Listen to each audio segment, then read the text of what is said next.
Zach, it is a huge night here at Lobo Stadium. We have senior night. We have the Tyler Lions coming in for the 100th meeting between the two schools. We have a chance for a outright district championship. All that's going to take place in about 30 minutes, so a big night here at Lobo. But we're going to do a little pregame a little bit differently tonight because there's a big thing happening at Longview ISD in the next 10 days, and that is November the 7th is Election Day. I have with me Ladarian Brown and Joe Weber. They are joining us to talk about exactly what things you guys need to know so when you decide you're going to go out and vote on the 7th or even in early voting this next week, that you're informed and that your vote actually is going to happen with what you intend and what we would love for you to do. It's great to see you guys. You too. All right, now we've got a bond issue that has been bantied about here for a little while here at Longview. We are coming down to 0 hour, pretty close. We're 0 minus 10 right now for days. Help us understand what's going to be on this bond issue, first of all. We'll come back and talk about the money part of this as far as taxpayers are concerned.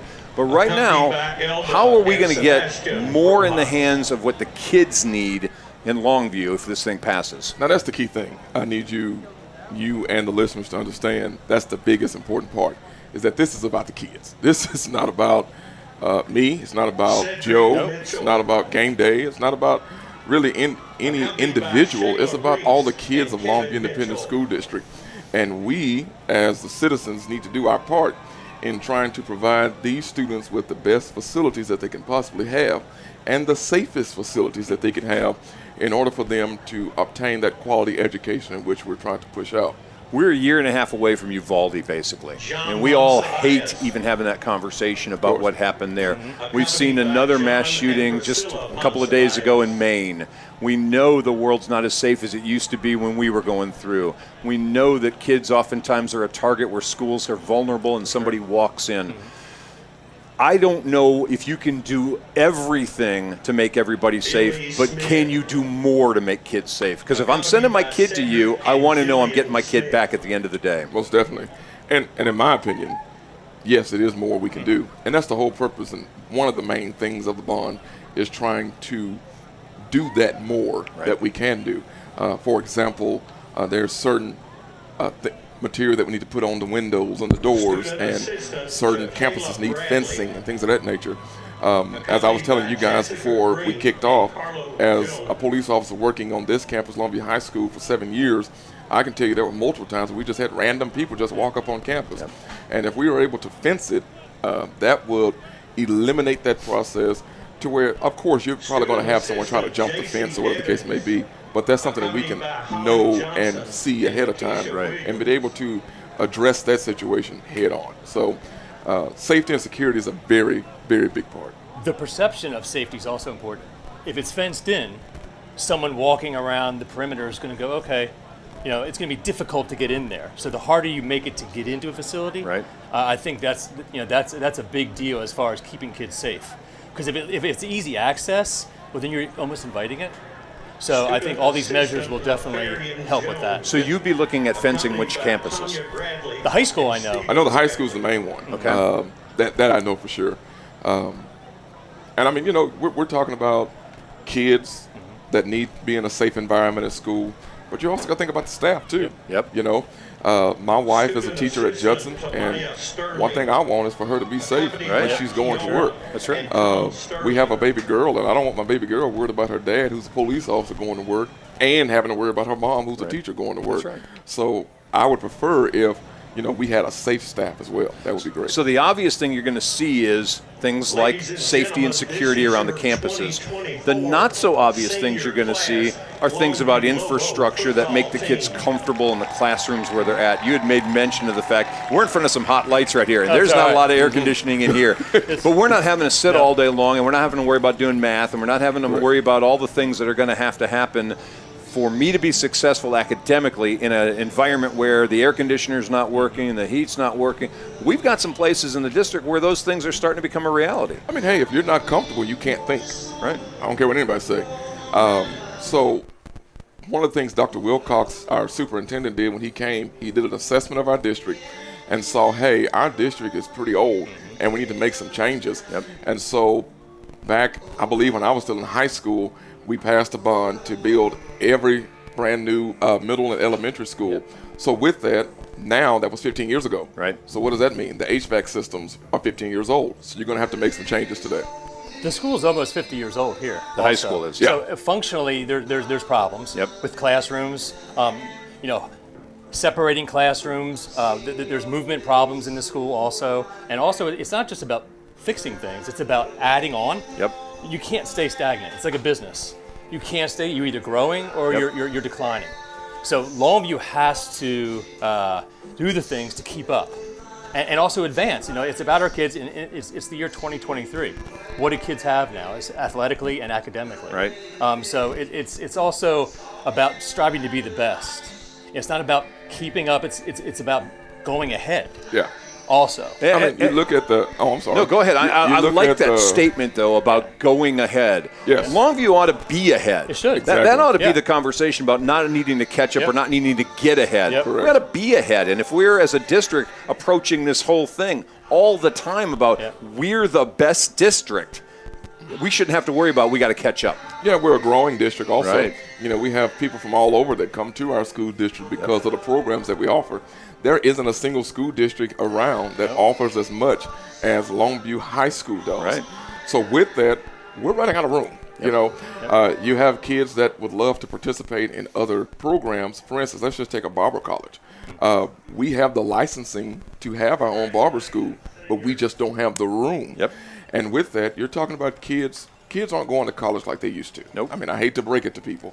So because of that, they need trades. And so we need to equip these kids, this next generation, to have those trades so they can be successful citizens in our populace out there. You'll hear the term career in technology, Yes. CAPE programs. If you're outside education, you may not know what he's talking about, but you're right. Back in our day, you were in the classroom for 7-8 hours a day, and you were doing core classes, and you were going to college. That was the goal.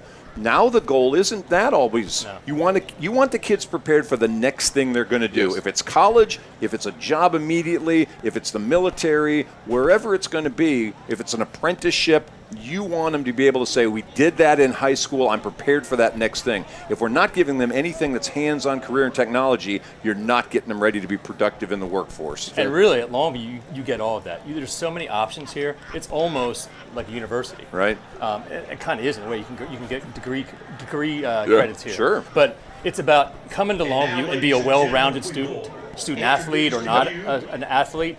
But people talk about how it's just about football. That's far from the truth. The kids here are top and successful at band. The band just did great this past week. Third in the state. Yep. Okay. It's not just about athletics. The band is a part of that too. Yep. So to me, I think Longview doesn't get the credit it deserves for what they produce as far as the kids here.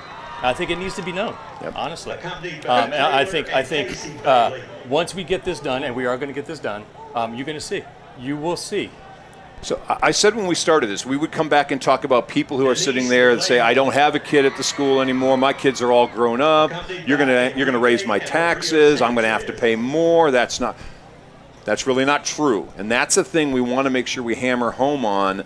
The financial part of this is going to be something that's not going to be onerous for taxpayers sitting out there, and that's what I want to make sure you guys have a chance to say. Well, yeah, if you're 65 and older, if you have the homestead exemption, you're tax exempt. There you go. Right there. And then if you're not, if you own a $200,000 house, it's $10 a year. So are our kids worth $10 a year? And $10 a year, from my understanding, that's the people who came with the number, they were rounding up. Right. It was That's right. seven. So I think it's like roughly seven. like a little over $7 Yeah. a year. And even with that, you are going to get what you pay for. In our homes, we make changes. Yep. In our businesses, we make changes. As a pastor, I can tell you in our churches, we make changes. So we can't expect for the school district to be stagnant when we're changing everything else, around Thank us. you. So at the end of the day, how important is it? I understand you may not have kids in the school district. Right. That's fine. Yep. But how important is the next generation to you to go out and say, hey, I'm going to vote for this because I may not have any kids anymore in the district, but I do want the next generation to be successful. Which probably means you're going to have grandkids here eventually. Exactly. Your kids may be gone. Your grandkids may be 10 years from coming in. And now you're going to get back and go, oh, my grandkids are coming to school. The school's falling apart. We don't have this. Now it becomes a much larger expense rather than dealing with it now. And you take my immediate family, for example. My immediate family does not have a single kid in Longview Independent School District anymore. My baby brother graduated last year. Nice. Congratulations. Tell me about it. So just because you don't have a relative inside of it, you see me up here, my daughter is, 7 weeks old now? Yep. So with that, I'm still pushing for this because I'm concerned about the generations to follow us. 6-7 years she'll be here. And also, really, it's about deciding, what kind of community that we want. Yeah. Yes. Do we want one that is great for our children, great for businesses to be here? If we do this will draw business to Longview, which supports people, gives them jobs. So you see how it takes care of everybody if we do this. It also will lift other school districts, because if the city of Longview is built up and raised up, it's going to help everybody. So I think sometimes people have a kind of a micro look at this, and they don't look at the big picture. So I think we need to look that way and embrace it. And because actually, I've talked to a lot of people who are either homeschool parents or private school parents, and they're voting for this. If you talk to them about it and you get through to them what it means, they actually are on board. And on top of that, like Joe's saying, we have a Longview Economic Development Corporation, which goes out, Wayne, I can't think of Wayne, Mansfield. Yeah. Wayne, our CEO of Lidco, he goes out and he and his team pushing to bring businesses to Longview. Right. What do you think these businesses are going to look at? That's right. Your schools. How are the schools? Are our employees going to want to put their kids in the local schools? Yep. And you can't expect for people to bring their businesses here if your schools and your campuses and your facilities are not up to par. No. I can tell you, every week we go to a football game, either here or somewhere else, and one of the things people are always talking about is, man, this is a nice place. We went to Forney the other week. Construction and folks were there. looking around like, good Lord, this place is really nice. Yes. We want people to come here and say the same thing when they come to Longview. And also, this campus sits in one of the most important spots in Longview. If you come to Longview from out of town, you're usually going to pass this school. Oh, yeah. So it represents us as a community. It'll tell people what we stand for. If it's falling apart, then they're going to say this town doesn't really care about its kids or itself. So, or I'm looking at one of the other school districts. Exactly. I'm not looking at this one. I'm looking at one of the others. It is competition. Right. You go to Tyler. They just built 2 schools. Yep. It's beautiful, and it represents them well. We can do the same thing. We just have to allow ourselves to do it. And that's all it takes is voting. So if you're uncertain, you can go on Longview's website and you want to sit down we're talking and you may not be able to look at it, and some people are audio, some people are visual learners. You may want to sit down and look at it on Longview's website. It's got all the information you could want about the bond. It's going to tell you where the money's going to go. It's going to tell you what the expense is going to be, and it helps you to understand it's not just football it's not just the high school. This is a district-wide expenditure to try to keep all of the campuses moving into the 21st century, not being built at the end of the 20th century. And if you look at Facebook, you can go to vote. I think he has a shirt on tonight. There you go. Yes, Longview Kids. There you go. If you go to that Facebook page, you're more than welcome to send a message to it. Right. One of the bond committee members will gladly reach out to you and answer any questions that you may have. Because we want. I'm one of those people. I don't want you going to the ballot just voting yes because I said so. No. Right. I would prefer if you became educated with what's on it and then vote yes. That way you'll truly appreciate it once it passes. And you're invested in it. Oh, I know what I'm voting for. I didn't have any idea what I was voting for. I just checked it. I knew what I was voting for. This is what we got. And now you hold the school district accountable of, I know what you guys told us you were going to do. I want to see. Where's that fence going?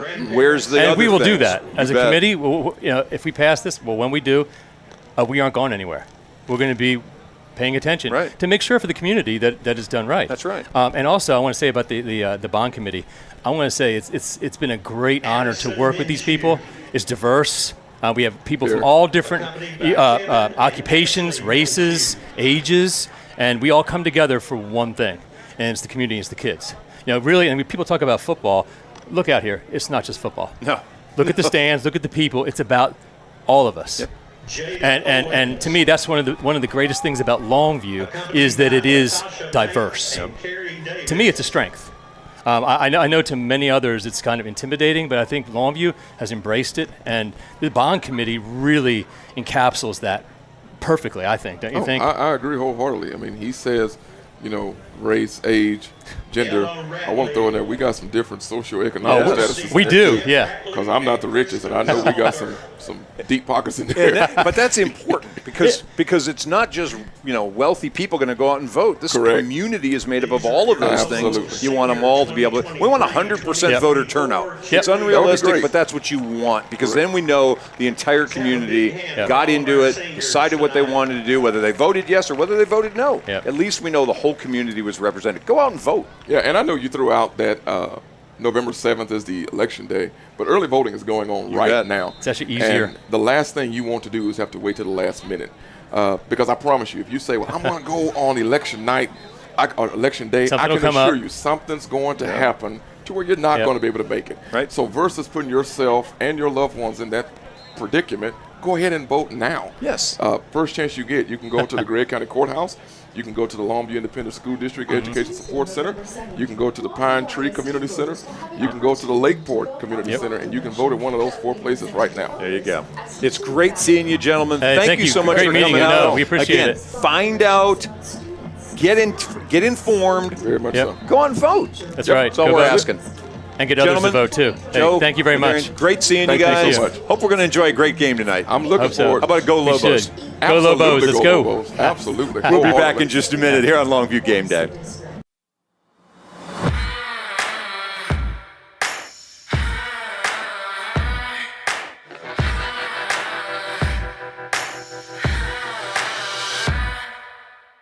And now at OR, we want to buy your used vehicle and we'll give you guaranteed top dollar for yours. And if you prefer to trade, even better, with massive savings on every new vehicle at OR Cadillac GMC in Longview.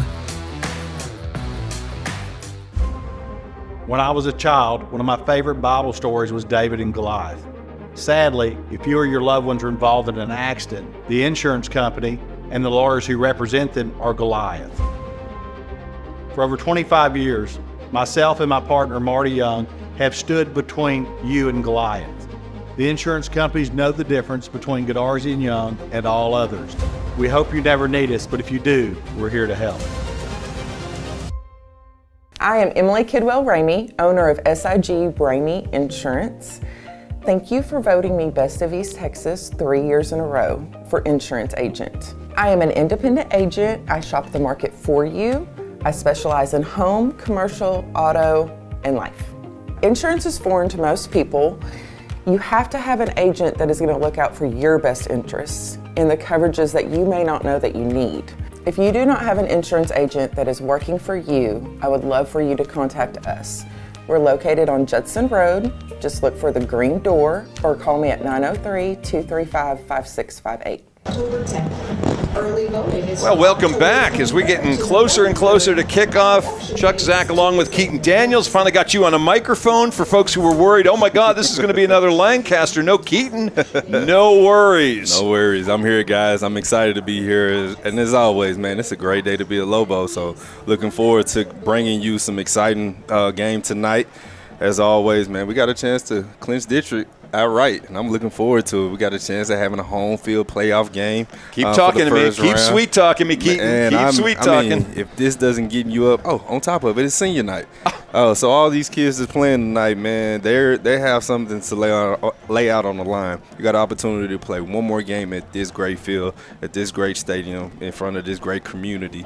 Man, I'm looking forward to it. I'm getting chill bumps. I'm pumping myself up. Just getting ready for this game. Yeah, the Lobos had a run of some difficult opponents. You throw a North Mesquite in there, which obviously was not, but getting Lancaster and Forney and McKinney North out of the way, they've cleared the deck of the teams that were supposed to be the challengers to the district championship. Now they get the Tyler High Lions in here, a team that has a new coach and really a brand new outlook on things. They had struggled the last couple of years. It feels like things are turning around in Tyler, and that's not a bad thing for the Lobos when they get ready to get into the playoffs and tune up for games that you're going to see maybe hopefully 4, 5, 6 weeks into the end of the season. Hopefully a better Tyler team helps us get a little bit more prepared for what we're going to see. That's absolutely right. This Tyler team has turned it around very quickly. Shout out to Coach Woods there, man. He has done something that that's not an easy feat at all. He had his challenges, and man, he's answered the test. These guys have played well in every single game that they've been in. Even the ones that they lost, they only lost by 1-score games. Yeah. This team has played tough all season long, and I don't expect tonight to be any different. Them folks from Tyler, they definitely hate the Lobos, and so I definitely know that they've had this game circled on their schedule, and guess what? We have too. Well, and we're on year 100. They've seen each other now. This will be the 100th time. I say year 100. It's the 100th time they will have lined up against each other. In those 100 games, Lobos have about a 14-game edge. 53 wins for Longview, 39 for Tyler, and 7 ties back in the day. Ricklin Holmes, who had been here for 11 years at Tyler High, had a pretty good start to a career. He was 79 and 51 in his 11 years at Tyler, but the last 4 years they got bogged down. They went 13 and 28. They were 2 and 8 last year. They weren't competitive against the Lobos. Rashawn Woods has come in, a lot of experience in Oklahoma, former NFL player, former D1 college football player. He did very well, won a state championship at Oklahoma City Marshall High School. Took an Enid program, which has been horrible for years, and got them in the playoffs. Now he's come down here, and he's really decided we're going to throw the football, and we're going to throw it a lot. Yeah, so one thing that Tyler has to do, they have to consider themselves lucky to be able to get a coach with this outstanding of a resume to be able to come and accept this challenge, and not only accept this challenge, to answer the challenge. If you looked at Tyler coming into the season, knowing that they have a new coach, knowing they're coming off of a losing season like they did the last year, this season right now has been nothing but successful for the Lions. Yeah, there you go. By the way, Lobos coming out of the tunnel for pregame as we're getting closer to kickoff. We got to talk about Longview. Obviously, they're 7-1 on the year, 5-0 in district. Tyler's 6-2 and 3-2 in district play. Lobos got another big win last week over McKinney North. The running back combination of Taylor Tatum and Boosie Washington just blew up. Longview dominated that game. They got a little bit of a slow start, which they've kind of been doing this year. They fell behind 7-0 and then had a 22-point second quarter. Game basically was over early in the third quarter, and it just feels like the Lobos are starting to settle in. They found their personality. They're outstanding on defense. They're really, really good running the football, and they've got a passing game that gives them just enough to make sure you're not putting 9 in the box. Yeah, I want to take my time and answer that, or to elaborate on that. I want to talk about the offense. It seems like they're playing better and better as the year has gotten on. If you ask Coach King, they're probably playing their best ball right now. They're seem to be clicking on all cylinders. The defense has been playing tough all season long for us. One thing that you can't coach is your effort, and that is what they've been playing a lot of with from game in and game out, from game 1 to game number 9. They have been playing with nothing but effort, been playing hard, been playing as a team, and that's gotten us to the position that we're in right now. We've been able to dominate the district. We got a chance to close out our home field tonight on senior night for these seniors, and continue our winning streak, and just everything that the team is doing right now. You can't do nothing but be happy for them. Taylor Tatum's 20 yards away from getting to 1,000 for a second consecutive season. He's already the school's all-time touchdown leader. He needs one more rushing touchdown to tie Caden Meredith and go ahead, if he gets 2, for the all-time lead in rushing touchdowns. He's 35 yards away from Caden for the number 2 spot for career rushing yards behind Fred Talley. So we've got some milestones that could fall today and continue to elevate Taylor up at the top of Longview's historic running backs. And this offensive line, which kind of gets passed over an awful lot, unfortunately, when we're doing ball games, you see the guy with the ball, and oftentimes you don't get to talk about the guys who are opening up the holes for him. But another amazing performance last week. They've shuffled guys around in the lineup. Last week, Fernando Longoria, Cedric Wrighton, Tavion Morgan, Jamorion George, and Jacoby Watts, again, doing outstanding work and leading the Lobos. Yeah, you want to talk about the stats of Taylor Tatum. He can't do it by himself. So credit definitely goes to the offensive line. They've been paving the way for him all year, all career. And so, man, we are truly blessed to be able to see number 2 in backfield game in and game out and doing his thing. And a little bit of a passing of a torch. On my way up here today, I saw Caden here. He's actually here at the game right now to cheer on this Lobo team, and truly excited to see him as Taylor is getting ready to pass him up in the stat books. We know it's snapshot day today as well. We can't let this game start without at least acknowledging the fact that a really important thing is happening across the state today. We're turning in numbers to decide, or UIL is going to decide, where schools are going to be classified for the next 2 years.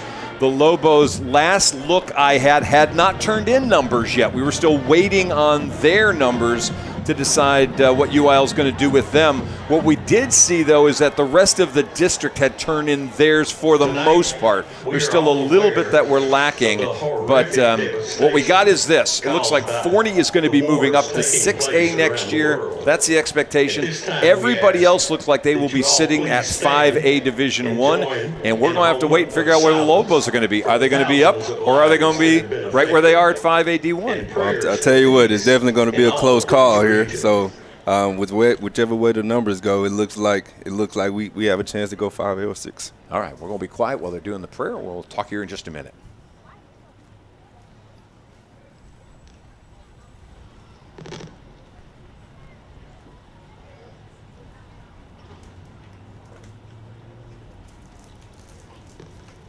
Thank you. And now the Lobo Band will play our national anthem.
All righty, let's give you a look at the starting lineups as we get ready to send captains out on the field. And I need to make an amendment on the offensive line guys that I had mentioned, not to distract or retract from the guys that I mentioned, but there also was Cameron Murray who was in the starting lineup last week as well. So I want to make sure I throw number 66's name in there because he certainly was getting some attention. So the offensive line from left to right: Fernando Longoria, Jacoby Watts, Tavion Morgan, Jamorion George, and Cameron Murray, who are the offensive linemen for the Lobos. The tight end is Cedric Mitchell. We're seeing more and more of Tyreek Tennyson, so keep an eye on 93 and 83. DK Reese, number 11, with another big game last week. He's got 13 catches, 388 yards, and he's second in district with 7 touchdowns. Ethan Harrison, 17, is on the other side. He's up to 6 catches, 153 yards on the season. Buster Mumfree's the fullback. Taylor Tatum is the tailback with 980 yards and 13 touchdowns coming into tonight's game. Andrew Tutt, the quarterback, the 5'10", 165-pound senior. He's thrown 9 touchdowns, just 1 interception, has become a larger and larger part of the running game. That may be the hidden part of this season we didn't anticipate, was to see Andrew Tutt doing all he did. All right, the coin toss has been completed. The official is going to tell us that Tyler won the toss. They're going to defer. The Lobos will get the ball to start things today. Defensively, here's how Tyler's going to look. Across their defensive line, they'll have 6'3", 238-pound end Jace Sanford. He's wearing number 5. He's got 32 tackles and 8 tackles for loss. On the other end, 6'3", 225-pound Julian Dews. He's got 12 tackles for loss. And in the middle, they've got a anchor in the middle. 71 is Trustin Mallard. He's a 6'3", 385-pound sophomore. Somebody's going to have to move a big man to get things open up in the middle. Linebackers are Christian Sewing, DeQuavian Sellers, DeCanan Sewing, and Aiden Keys. The corners, Caden Drummer and Amarian Spencer Hood. The safeties, Jabraylin Williams and Zachon Williams. Williams, the second one we mentioned, has a bunch of colleges looking at him, including a couple Ivy League schools like Harvard and Yale. So he's a guy, if you can't block him, you may want to get a job from him down the road, because he may be a man you're looking for to be extremely successful. Smart kid. He's got the district leading 4 interceptions. He's also got 2 blocked field goals and 2 blocked punts this season. All right, we're underway. The first kick is going to be a short one, trying to keep it away from the deep backs. Boosie Washington makes the catch, however, across the 30 into the 37-yard line, and we're off and running. Yeah, the kick, that Pooch kick was just kicked a little bit too far, because Kelvin, he was able to catch it and try to make something do. Man, he gets us in a good field position to start out on our opening drive of the game. All right, John King, head coach of the Longview Lobos, season number 20. He's got 218 wins in his career. Trying to get to 220 before this regular season comes to an end. First down and 10 and near the 38-yard line. We'll start with dual backs next to Andrew Tutt. And we'll empty out one guy, and we're going to get a flag. And this is an auspicious start or inauspicious start, as we get a flag before we ever snap the ball in the first play of the game. Yeah, definitely don't like to see that. That's one thing that's kind of have been one of our Achilles heels throughout the season. We have some games that where we're good pre-snap, and then we have some games that we start out like this. So hopefully we can get this cleaned up, and we can get back those yardage that we just gave. All right, so a little false start moves them back to about the 33-yard line, where it'll be first down and 15. Tutt back to pass on the first play of the game. That one's complete, down the sideline and out of bounds. I'll say around the 46, 45-yard line as Boosie Washington makes the grab and picks up about 13 yards. And that was a good play call there. Tyler looked like they was in man-to-man defense there. And the linebacker, he was just late getting out there on the outside. And once he got there, it was a lot of trash that he couldn't get around. And next thing you know, Boosie was getting a very favorable gain there to get us in the second short situation. All right, gain of 12 on the play, second down and 3. It's an empty backfield for Tutt now as we move Taylor from the slot back into the backfield. And we'll give it to him. No, we're not. Play action. Pass to the middle. That's caught first down at the Lobo 45-yard line. Tutt coming out firing to begin things. He hits Ethan Harrison for a gain of 10, and the Lobos move the chains. Yeah, Tut just played pitch and catch there. He faked the play action pass, or he faked the run. He was able to find Ethan right there in the wide open window, and he just found him in on a quick slant. It's first down Lobos. So don't worry about the penalty. The Lobos quickly get rid of that. First down in Lion territory at the 45-yard line. One man in the backfield, that's Taylor Tatum. He's going to get the handoff, and he'll lean up to about the 42-yard line for a gain of almost 3. That's 3 straight plays where we have some motion going on. So Coach King is trying to figure out what this defense is lining up. Some of the looks that they're giving him right now, it looks like they're compacting everything on the inside. The Lions give up 144 yards on the ground, about 5 yards per carry average. 152 yards they give up. That's second best in the district. They're giving up 297 points, or about 21 a game. Longview offense averages nearly 400 yards a game, 250 plus on the ground, 130 on the air. And another handoff up the middle. Taylor Tatum twisting. That's actually not. That's Mason Washington, I think. Yeah, up near the first down to the 36-yard line. We have a Mason Washington sighting. He had a big game a couple of weeks ago when Taylor did not play against North Mesquite. Didn't play much last week, but love to see him back in the lineup and picking up some yardage. Absolutely. Good to see him to get out there on this first drive and get a good carry to get us in a 3rd and short situation. And it'll preserve some of those carries for Taylor Tatum. On 3rd and short, there's Tatum. He's got the first down across the 35 to the 32 for 4 more. Picks up a first down for the Lobo. Anytime we get in 3rd and short, 2nd and short there, guarantee you, man, Coach King, he definitely believes in the running game, and more times than not, it's very successful. We're going to always get positive yards on that first down Lobos as we're marching into the red zone. Couple of first downs already. Remember, we're keeping an eye on Taylor Tatum's totals. 20 gets him to 1,000. He's got 7 right now on 2 carries. First down at the 32-yard line. To the ground. Yep, right up the middle again, and pushing the pile up near the 26-yard line. That's going to be a pickup of another 6 yards. And this time it's Boosie on the carry. No, it's Mason again, excuse me. 20 and 23 look a little alike in the light, and that's a gain of 6 as Mason's getting some carries here early. Oh, yeah. Anytime you get that zone read looking, you getting 6, 7 yards a pop, man. You'll take that all day long. Julian Deers. All right, becomes a 2nd down and about 4. And how about another flag down? And we're going to get another false start, it looks like. Now, that's 2 of them on this drive already. And as you said, it's kind of been the Lobos' bugaboo. Every team's got a flaw or a thing someplace. And for us, it seems to just be the offensive line or whomever it was holding their water until the snap count. Chuck, I definitely agree with you on that, man. That's one of the things that's very uncharacteristic of a ball club, especially this late in the year. But like you said, there's always one of those things. Tut back to pass off the hands of Taylor Tatum, making a diving attempt at the 14-yard line. He had him between 2 defenders and actually put the ball on not quite the money, but in range where Taylor would say, I should have had that. Yeah, he put it in a good spot, and Taylor once he got up, he immediately started patting on his chest.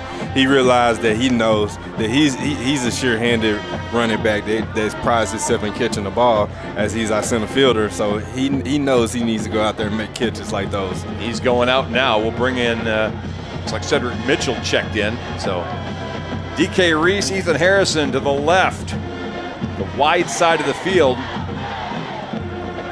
And back to pass goes Tut as he rolls. Looks, launches one deep. He's got Harrison if he can catch up to it and just can't quite get there. Caden Drummer on the coverage. It's going to bring up a 4th down. And we're kind of a little bit in a no man's land situation here. This will be a long 40-plus yard field goal here. It looks like Coach King is electing to possibly go for it. But there was nothing wrong about that throw.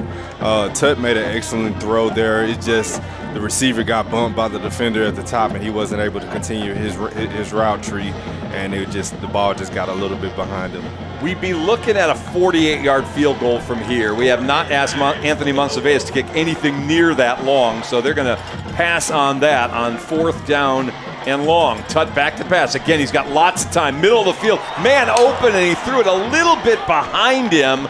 Trying to stop and get that ball in from behind was Mason Washington. Oh, excuse me, no, it's not. It's Maki Stewart, and it's going to bring up a turnover on downs as the Lions take over and hold at the 32-yard line. I believe Stewart was just probably surprised he was as wide open as he was. He was probably expecting to take a hit. He mistimed his jump, and the ball just kind of sailed on him a little bit. But, man, you got to have those. That's a wide open 4th down drop there that turns the ball over, and now your defense has to come up with a stop now. All right, defensively, we'll get the Lobos going here. Zarius Shepard, Billy Smith, and Arion Harper are the defensive linemen. High snap on 1st down. Caden Granberry got a man in the middle of the field. That one's caught, and that's going to be trouble. Off to the races and down the sideline. The Lobos finally corral Derek McFall, and keep an eye on McFall. McFall heading to UCLA, has already got 45 catches for 767 yards and 9 touchdowns, and he got wide open in the middle of the field. Hey, that's their best offensive weapon, and every time he touches the ball, he's a threat to taking it home, and you see why he's going to UCLA right there. All the way down to the Lobo 24-yard line. They flip the field. And on 1st down to the ground this time, nothing doing. One thing you're going to have a hard time doing is running against the Lobos. And that one went for basically no gain. The running back is Ashton Arriaga. He's a 5'6", 172-pound sophomore. 2nd down, again, quickly throwing. Again, it's caught by McFall out near the 16-yard line. Yeah, you should see a lot of McFall tonight, especially with the way that we kind of sometimes tailor our coverage. It could be a little passive at the top. So anytime he can run something short, expect to see him to get the ball pretty quickly. Caden Granberry, the sophomore quarterback, leads the district in yards and in touchdowns. He's thrown for 1,615 yards. He's thrown 19 touchdowns with just 2 interceptions. And the Lobos going to take a timeout. It comes with 7:31 to play here in the 1st quarter. Yeah, Coach King just didn't like that look that they was giving him, so he went ahead and called timeout. We'll take a quick timeout. We're going to come right back. It's going to be a 3rd down and 2 when we return here on Game Day. Welcome to Longview's Best Kept Secret, the Southerly at Longview. Tucked away in the center of everything is Longview's premier luxury apartment community. Enjoy our resort-style pool and take advantage of our 24-hour access to our state-of-the-art fitness facility. Inside our gated community, you will find washer and dryers in every apartment home, a user-friendly dog park with a dog spa. Be the next to join our growing family of residents and be the envy of all your friends. Call 430-267-7550 today to schedule your tour.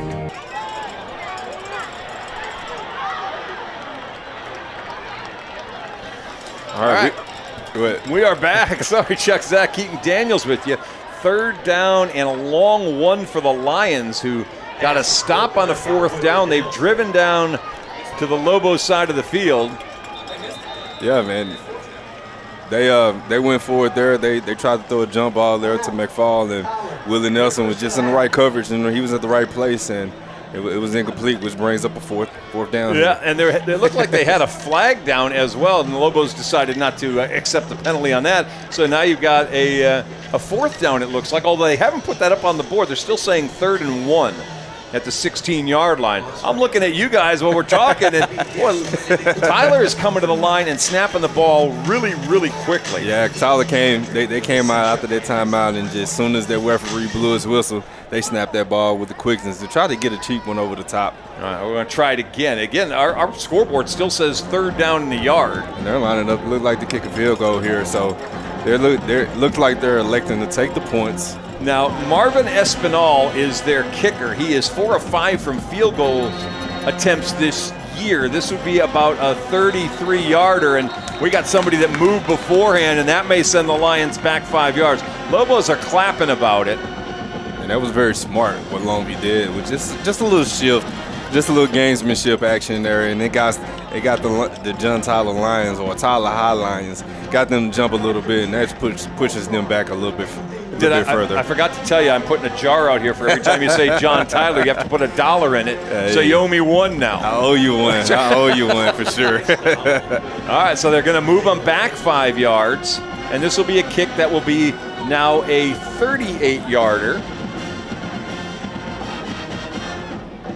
Espinal, who's just a freshman, the left footer, gets a leg on this, got a lot of distance, and how about it from 38 yards away? It comes with 7:24 to play in the first quarter, and the Lions go on top 3-0. We'll take a timeout. We're coming right back here on Longview Game Day. Our offense was dominating this year. Fast, powerful, virtually unstoppable. In fact, the only slow member of the team was me. When I was sidelined with ankle pain, it put the whole season at risk. So, just like when my players need the best care, I turned to a proven provider. Now, I'm back in the game. Get the care you need at physician-owned Baylor Scott & White Texas Spine and Joint Hospital, or visit tsjh.org to find a specialist today.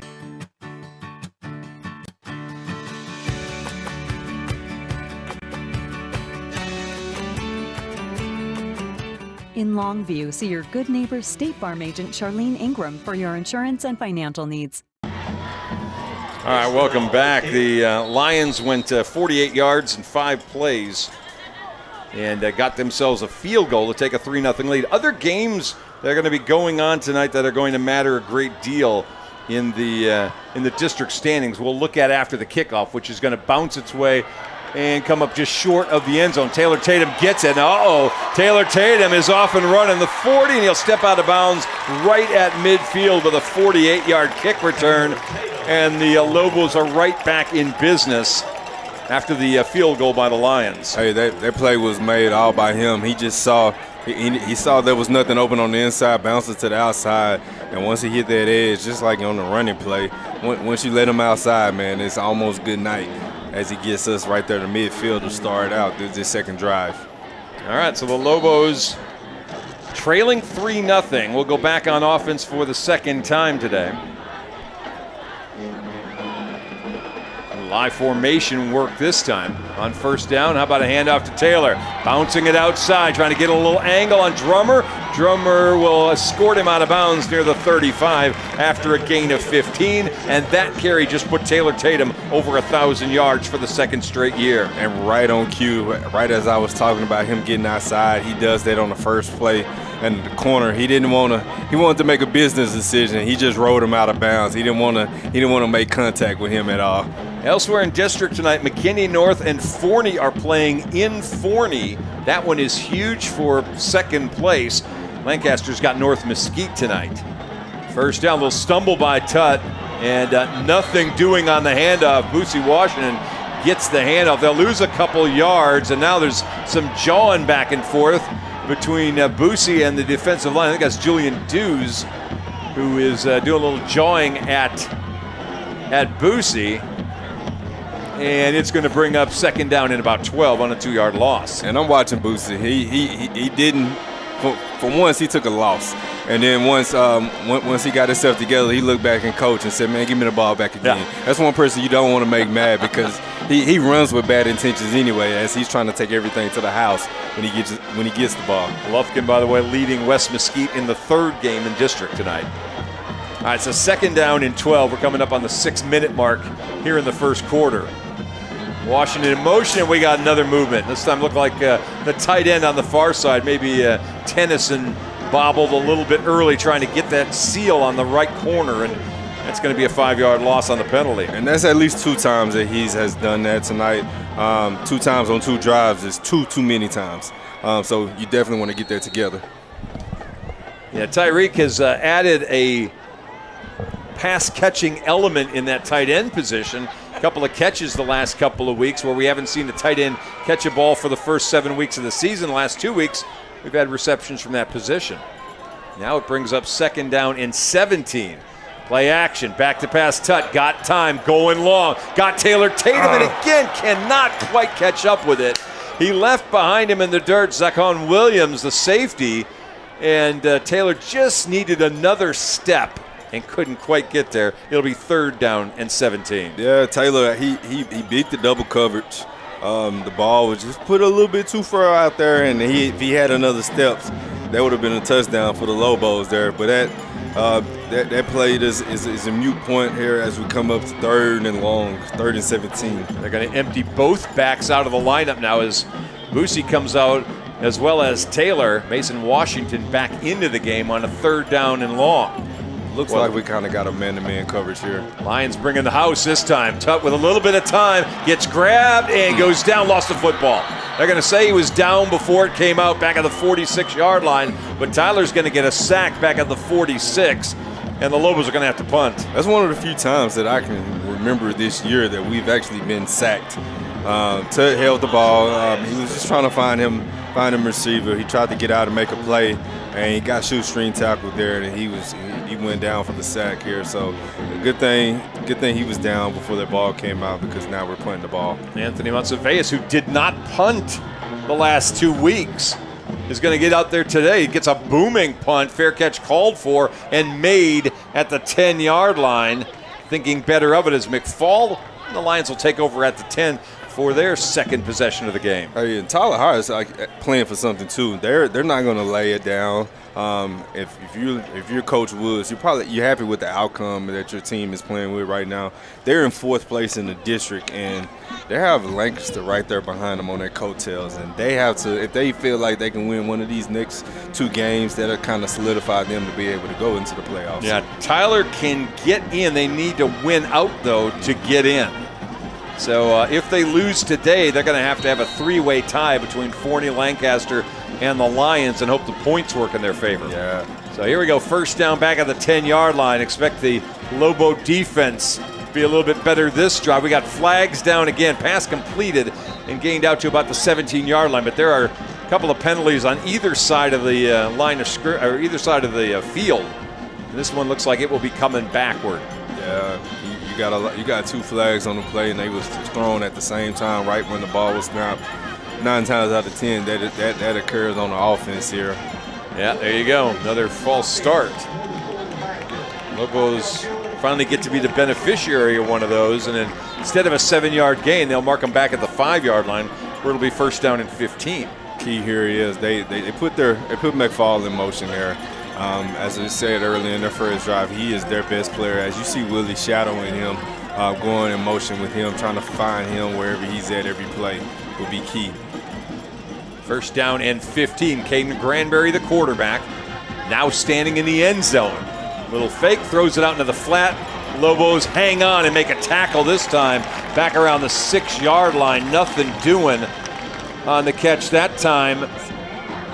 Let's see, that's Davion Searles, who actually is wearing a different number tonight than we were expecting. We were told he was going to be number 18, and I got an email just before we came on from the folks in their athletic department said that he's wearing 34 tonight. It was an excellent open field tackle there to minimize that gain, to be able to make a one-on-one tackle there and then not be able to keep running and get in space. 2nd and long. Granberry steps up, got trouble, and coming in from behind. He kind of went past it to begin with. Yeah. Coming in from behind, though, is Derensburg, who gets the sack, and Jameson Derensburg has really been a revelation this season. Yes. They were wondering about how they were going to replace some pass rushing that they lost. They found it in Derensburg. That's his 9th tackle his 11th tackle for a loss and his 4th sack of the season. Man, this kid has been lights out ever since he's made the switch from tight end to defensive end. Man, I'm here for it, and I love every minute of it. Man, he's a no-nonsense guy, and he plays with reckless abandonment out there. All right, it's back to the 3-yard line now, 3rd and 17. They're going to go to the ground and just play it a little bit safe, and maybe safe is going to get him a 1st down as they're pushing their way just shy of the marker. I think it's Jamichael Cooper on the carry, and it's going to bring up 4th down at near the 20. Well, actually, they did move it. Excuse me. I missed where we needed to go. He got it right to the 20-yard line. I thought he needed to go just a little bit further, but he gets the 1st down on the 3rd and 17 as they crossed up the Lobos. I agree with you there, Chuck. That was a very favorable spot there, but nonetheless, he was able to. He made the play, and he got credit for the 1st down. Jaden Simmons makes the tackle, and now another motion penalty on Tyler as they walk back 5 more yards. Well, a sloppy start for both offensive lines. Yeah, Coach Berry, he's subbing in his players while he has a chance now. He's bringing in some of the starters. starter D tackles and linebackers, bringing them back in the game to kind of get themselves regrouped here. Guys you saw going off included Isaiah Horton and Chris Wilder. Linebackers are Darrensburg, Brendan Reese, Kason Brooks, and Chase Smith. The corners, Jaden Simmons and Javion Robertson. And the safeties, obviously, Willie Nelson and Buda Garrett. And how about another tough run for Tyler? It looked like there was nothing going there. And they managed to get the ball out near. Let's see where they're going to mark this thing. Yeah, it looked like Cooper. He found a way, or he made a way as your safety. Buda Garrett, he was the first person to come in contact with them, but that was well after he picked up those yards that they lost on the false start. Yeah, now they've got a second down and 6 as he went for 9. Lobo defense gives up just 1.7 yards a carry. Not been so successful with that tonight. Rolling is Granberry. Trouble, throws complete. 33-yard line. Great tackle, Willie Nelson at the 34 to stop the forward progress. That's Searles with another catch. Yeah, he got past the safety and the linebacker, and he found a wide open man there. And Willie did an excellent job of coming off of his man and making a sure tackle to make sure he doesn't continue to keep going. His drive started at the 10, got all the way back to the 3. Now they're out to the 34 with a first down as the quarter is rolling down. We're down to about a minute and a half left in quarter number 1. 3-0 Lions with the lead. McFall in motion. Fake the handoff. They've got a little time. Granberry on the run. Ooh, trying to fit that into a really narrow space. And it's incomplete. It looked like he was aiming for Deuce Martin, number 24. And it'll bring up second down and 10. And that was an excellent coverage there by Robertson. He was able to get underneath that and saw when the quarterback was rolling that there was going to be a deep out coming in. He saw the route, and the man made the quarterback make a tough throw, and he had to overthrow him. Otherwise, it was going to be an interception by the Lobos. Thomas Roel in there at safety right now as, again, we're rotating a bunch of bodies in and out. Play action, Granberry rolling, pressure coming. There's a flag, and the pass is a little bit high for the intended target, Derek McFall, but there's a flag back at the 30-yard line. Yeah, as soon as he tried to break out and start scrambling, it looks like our end was held a little bit, and that was my eye. That's what I saw. There it is. Number 19. That would bring up 3rd and 10, and so indeed, Coach King decides, no, we'll let him have 3rd down and 10. I'm not giving him extra downs. Absolutely. DeAndre Powers is 19. He's the tight end heading off the field. As the Lions go with a little bit smaller setup, more receivers. Lobos having a little confusion getting their right personnel on the field. They're going to have to hustle to get everybody in the right spot. And they do, but it feels like one of the receivers uncovered. Now they're going to move Cooper out of the backfield. Pressure coming up the middle. Granberry's going to be dropped back at the 30-yard line. There's Zarius Shepard with the sack for a 4-yard loss. It'll be 4th down for Tyler. Hey, right there, 3rd and long, the X-Men, Xavier Shepard, he comes up with a big sack to force Tyler into a punt here, which, man, the defense way to answer, especially after giving up 3 points on their first drive. They are getting pressure from the ends, but it matters if they can get the push up the middle. And that's really what they did here. They looked like a little stunt. They got Shepard coming up the middle and drove Granberry to him. He made the tackle, and it's 4th down. So punting time for the Lions. Zakon Williams, their safety, is their punter. He hangs this one up. Willie Nelson muffs the ball. It's loose on the ground, and Willie's going to dive on it at the 39-yard line right in front of Coach King, who's probably lost a few more hairs. Man, I'm bald-headed, and I feel like I lost a few on that one. Yeah, it's always exciting with Willie. He's had some issues the last couple of weeks, though, hanging on to the punts. And Lobos are very lucky to maintain possession. You're right. At the 39-yard line. You're right. That ball bounced a few yards, 5 yards or so, man. So we're definitely fortunate to get it. And man, I'm a big fan of Willie Nelson, so I'm pulling for him. I want to see him be able to get those punts under control a little bit. 29 seconds left in the quarter. First down, handoff to Taylor to the 41-yard line for a gain of about 2. It's 2nd down and 8. Less than 20 seconds to go in this drive, or in this first quarter. Coach King is definitely no. I need to get some points this drive here. They started slow a week ago and trailed 7-0 at the break. They're going to trail 3-0 at the quarter here. Lobos are not even going to take another snap. They'll switch sides of the field and get ready for the second quarter. Hopefully the second of this one is like the second of last one. We'll take a timeout. We're coming right back here on Longview Game Day.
Welcome back. Quarter number 2. Lobos outgained in that first quarter, 83-52. Both teams 3 penalties for 15 yards. Second down and 8 at the 41. Pass low. Taylor Tatum's got to go down and get it, and he's not going to go anywhere as that one got blown up. Caden Drummer, the corner, came off his man and blew that thing up, and it'll be a loss all the way back to the 37-yard line, where it's going to bring up another third down and long. Well, this Tyler group, especially on the defense, just a whole group, man. They're actually playing with a little bit of an edge right now here. They're not backing down from this challenge. They're accepting it, and they're playing like it right now. They're kind of playing with the butts on fire a little bit. You mentioned there's no love in Tyler for Longview.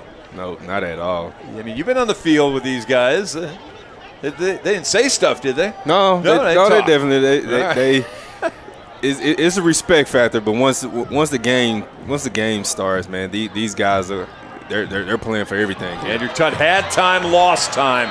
A late sack as Tutt goes down back at around the 30-yard line, and I'll tell you what, that was impressive. Longview's Julian Dews, who has 3 sacks on the season and 12 tackles for loss, came flying in there. That almost felt like it was a late linebacker blitz. Yeah. I think they had a little stunt rolling as well, as he came up the middle kind of like Shepard did when the Lobos were on defense a minute ago. And you see he's a big kid. He exploded through that gap, man, and Tut can do anything but just take it on the chin because nobody was open at all. Monseveus' punt hangs up there. McFall will call the fair catch all the way back at the 26-yard line. Booming kick for Anthony that time.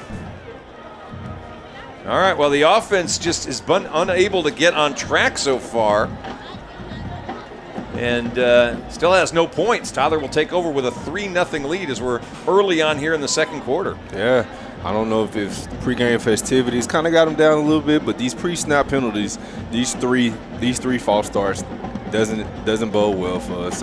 It's one of the reasons why we have 0 points. We have a couple balls that's been overthrown, and again, just Tyler is just playing ball. They're just playing some good ball right now, keeping everything in front of them. And Coach King is definitely going to try to crack that code here the next time that they come out. 41-yard punt for Anthony Monseveus. First down for the Lions as they again start on the ground. This is Cooper again, and he's hard running up to the 30-yard line, where he gets taken down. I think Brendan Reese on the tackle that time, and it'll be second down and about 6. Yeah, Brendan Reese came in and got him, and Buda Garrett came in and finished him off there. But man, before that, Cooper got some good yards to bring him in the second and manageable situation. All right, second down. Granberry back to pass. He wanted to go left. Lobos stopped that one. He's smart to throw that thing away because he was about to get pile drive. Lobos were all over him on that rollout. They really did a nice job. Willie Nelson over here on the coverage took away the target that they wanted to go to, Derek McFall, and it brings up 3rd and 6. Hey, that was excellent coverage there by Willie Nelson. He's answering this challenge.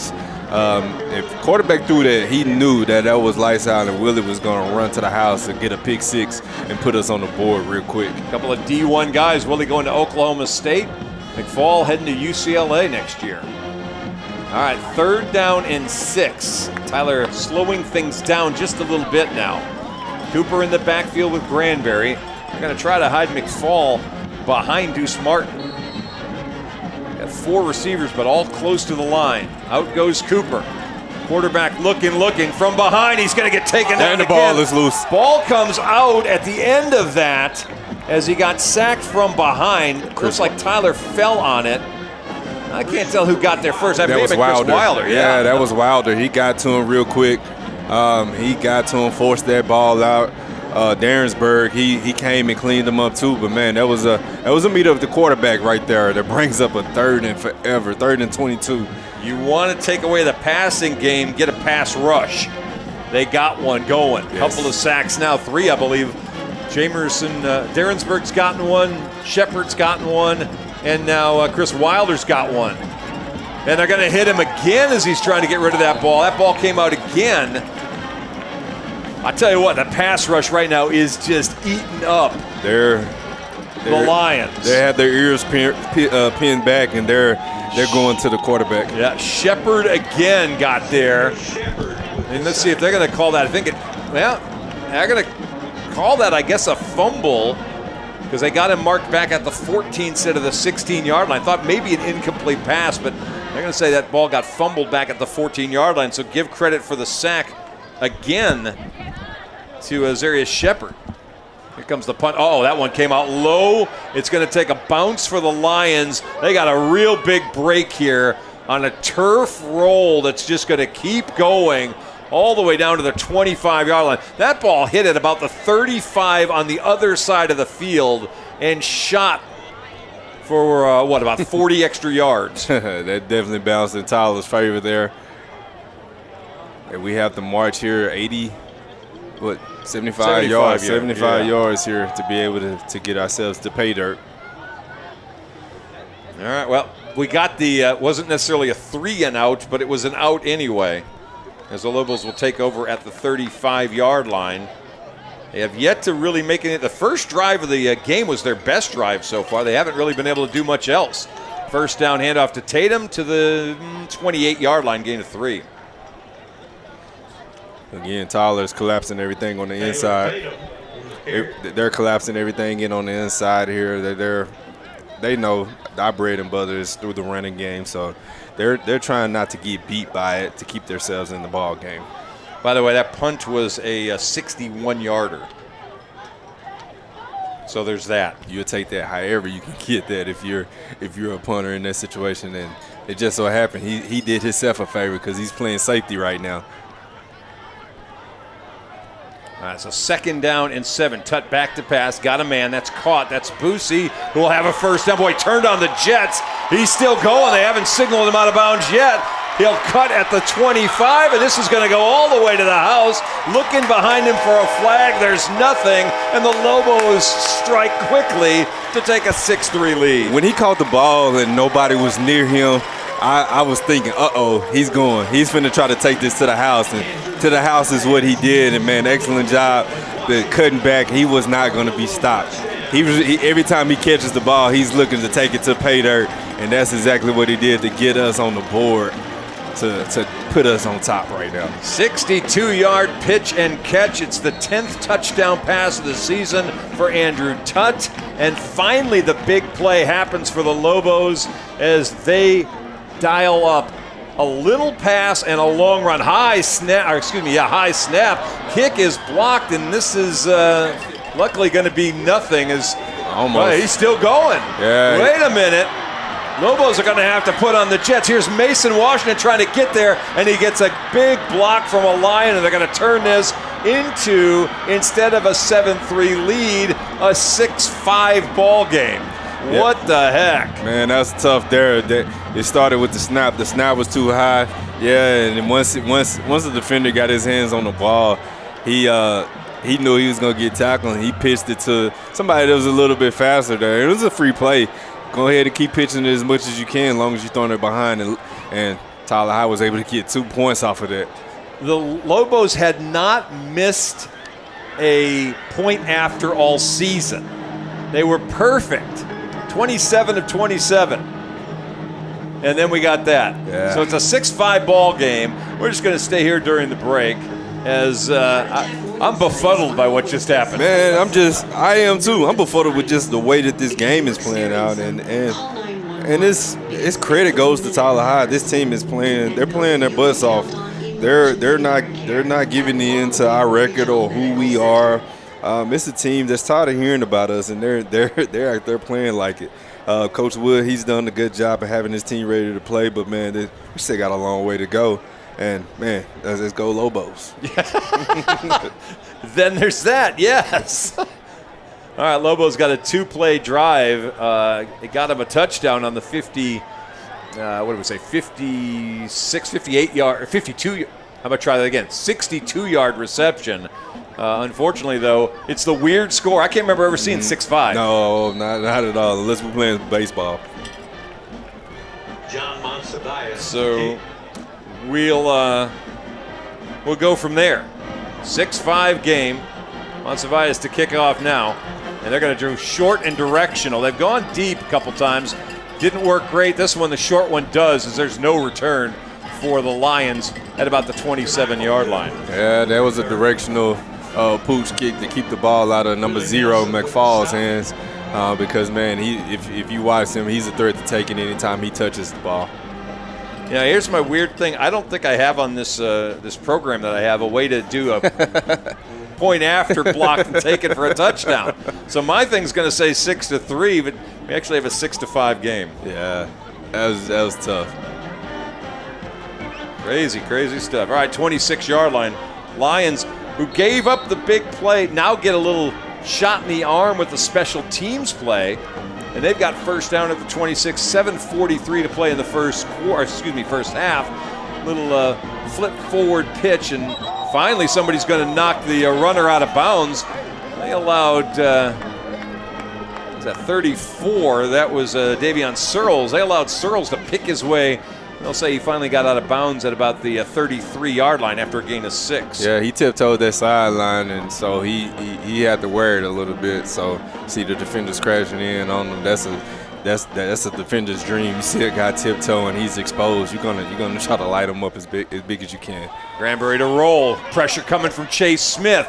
Misses the target as he was. There comes a late flag. They lobbied for the flag and got it. Kind of tugged and pulled on the jersey a little bit as he had a lot of field to cover there as the slot receiver from the outside. He ran a drag route, and from the opposite field. That's a long way for the defender to cover somebody. Yeah, that was Searles. That was the intended target. They're going to have to mark off the penalty. I didn't actually see the signal. Here we go. The white hat's going to tell us now, but it should be a pass interference, I would expect. There it is. So they'll tack 15 yards on and move the ball up near the midfield stripe at the 48-yard line. And hand off the automatic first down. So we're counting down here, 7.5 minutes, a 6-5 crazy score ball game. If you're just coming on, Tyler's kicked a field goal. Lobos scored a touchdown. The Lions blocked the point after. They set up a screen, and oh my goodness, Chase Smith had big old eyes because somebody dropped a big old football pie right in his lap, and he couldn't hold on to it. My goodness, Chase Smith, he saw it. He knew once he caught that ball, he was going to the house with it, and he was going to score. But man, he dropped that. Well, big drop there by the senior. A defender was, in all fairness, we don't have a replay up on our screen today, but in all fairness, he had a defender turning back at him and may have distracted him. Instead of being able to catch that clean, he almost had to worry about avoiding the guy coming back in his direction. Yeah, that's true. Second down and 10, nothing doing. Oh, Lobos just sling the runner down to the ground. Yeah. Big 55, the X-Man, Xavier Shepard there. He got off his blocker and just spent them around and kind of lasted him like he was like he was in a rodeo. Yeah, there's no clowning on that. That's a loss. Back to the 39-yard line. You know, they didn't give him 15 yards on that pass interference, it felt like. No, I think they only marked that thing. Probably just gave it a spot foul since it was less than 15 yards. All right, well, back to pass Granbury again. Boy, Hunter got held. or Wilder rather. Wilder got held. They'll get another sack as they drop him back at the 34-yard line. But tell you what, Chris Wilder was getting mauled before they finally managed to finish that thing off. And that was instantly too. The quarterback couldn't even get his feet settled. He was down there scrambling for his life, and he wasn't going to overthrow anything. Yeah, I think Chase Smith got that sack. A little redemption on not getting the interception. Yeah. And now it's 4th down. Willie back at his 30. High snap. Williams got to go up to get it. We almost blocked it. It spins out of there, hits at the 35-yard line, and the Lions will down it at the 29. A lot going on. 6-5 ball game. 5:51 left to play. Of course, we've got the state's 3rd place 5A band coming up at halftime. The Big Green Machine's about to show off when they get on the field. Yes, congratulations to them, man. They put together an excellent performance there to come away with the 3rd place ranking. So shout out to them, man. Those guys have been working countless hours, putting in time around the clock. All right, we've got 1st down, Lobos at the 29. To the ground they go to Taylor, stretch left. Gets the edge and will tiptoe out of bounds near the 1st down. He had to get the 39, and they're going to move the chains. He got the 10. Yep, 1st down there. He was able to get to the outside edge. Good block there at the top by D.K. Reese, being able to take his defender out of bounds to let him being able to get that 1st down. All right, Lobos got going on the last possession. Can they get going more on this one? Gain of 10 for Taylor Tatum. 1st down and 10. Let's go again. This time stretch right. 45, 50, 45. Lowers a shoulder and runs the safety down to the ground. Oh, I know there has to be a personal foul there. Now there's a late push, and I don't see a flag. And right in front of the Lobo bench, and there are some hot coaches wanting to know, why don't we have a flag on that one? I mean, that was complete obvious there. As soon as Taylor lowered the boom there, the defender got up, and one of the John Tyler defenders, Tyler High defenders, just got up and just shoved him for no reason there. $2, by the way. Taylor Tatum to the 38-yard line. Let's do this. He's got 60 yards, and in the last 2 carries, he has moved to number 2 all-time. Boosie Washington in the game. What a great cut as he dives across the 30 for a gain of 9. It'll be 2nd down and 1, but Caden Meredith has just been relegated down to 3rd place for most career rushing yards as Taylor Tatum passes him by and now puts his sights on Fred Talley. Congratulations, young man. You've done something that any kid that's chosen to be a running back or wants to be a running back in Longview High School, man, you're moving up one step closer. And Fred Talley, man, he has his sights on you, my man. He's got a ways to go. I know it. He's about 1,100 yards behind Fred. But if we can figure, like I said a week ago, we can get 7 more games in, you got a chance. And there's another penalty on the Lobos on 2nd down and a yard. And Coach King is fit to be tied right now. Coach Ashley, the tight end coach, he's infuriated right now. He's tired of seeing his boys jump off sides. Oh, okay. Oh. Goes in our favor there. What they were calling was the Lions are trying to simulate the snap count, and they're forcing the Lobos to budge, to move off. And I think that Coach King has been asking for that. This time he got it. And so the Lobos pick up the 1st down on a Lion penalty as they move the ball up to the 24-yard line. You don't see that a whole heck of a lot. No, not at all. Back to the ground, Boosie. And tries to fight his way to the 20 for a gain of about 4. And now we got referees rushing in there to make sure there's no extracurricular. Look like you got some players fighting after the play a little bit here, and the referee's trying to blow their whistle, kind of clean it up a little bit. So Longview, which had started slowly, feels like they're starting to loosen up a little bit offensively. We've got 4 minutes left to play in the half. 6-5 ball game. 2nd down and 6 for Longview. To the ground again. Started inside, trying to break it outside. Little high step from Taylor, makes a cut. He'll take it down to the 5-yard line. There's a highlight run for 15 more. He's got 75. Man, he did his job there, making the first defender miss. Once the defense started over pursuing a little bit, he cut it back inside to get us inside to right at the 5-yard line here for a first and goal situation. Sniffing the goal line. Remember, he needs one more rushing touchdown to become at least in a tie with Caden for the most rushing touchdowns in Longview Lobo history. And he checks out right now. He's out. They're going to go with Boosie. Hand off to him, looking for some space as he's gotten down to about the 1 yard line where it'll be second down and goal. Boy, I'll tell you what, they're letting the Lions continue to push those tackles a lot longer than they probably should have. Man. They're not doing a very good job protecting the Lobo runners. Yeah, it's too much to my liking here. They're letting them get away with murder in my eyes here, man, because they're letting them play and push and shove a lot past the whistle. You know, at some point in time, forward progress is stopped, and you blow the whistle, and you stop. You don't let running backs who are now going backward continue to be pushed backward, and we've seen it multiple times now, especially with Boosie. Second and goal. He stops, he waits, he's not gonna, is he? He's gonna fight his way close, no signal. Yeah, there's one, comes in from the far side, and he got in.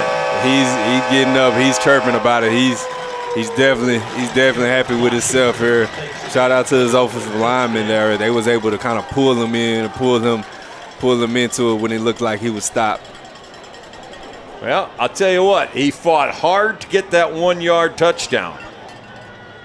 Excellent job there. And for him, that's his 8th of the season. Snap this time is on the money. Kick is up and good. Lobos will make it a 13-5 score with 2:30 left to play. We'll take a timeout. We're coming right back here on Longview Game Day.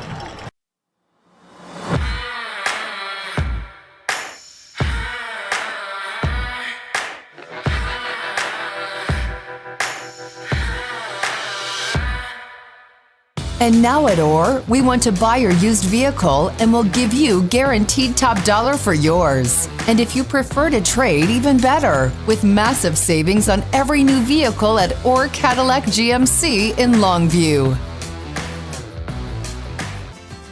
In life, some things just go together, like a burger and fries. And home and auto insurance from State Farm. Combine and save. Talk to State Farm agent Charlene Ingram today. Welcome back. Lobos went 71 yards, 7 plays. Did that in a little more than a minute and a half. Kelvin Washington with a 1-yard touchdown run, and it's a 13-5 ball game. A little breathing room anyway. Yeah, and the defense is playing good right now too. So we love to see what they come up with right now. But being honest, because of that 2-point conversion, ball's live. Well, the Lions are going to have to get back there and hustle to get to it, and it looks like they did, but they we got the ball. The Lobos came out with it. You're kidding me. The Lions did a terrible job of recognizing the fact that that's a live ball.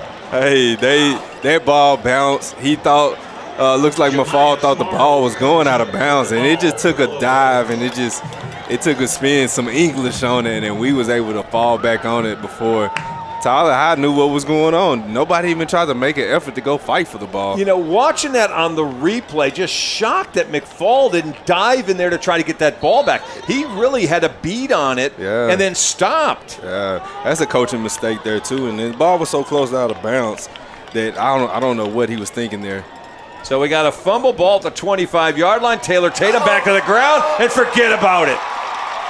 That didn't take any time. And just like that, hey, Taylor ties Caden right there. Wow. So a poor special teams play by the Lions, who had a great special teams play earlier, sets the Lobos up for a short field, 25 yards.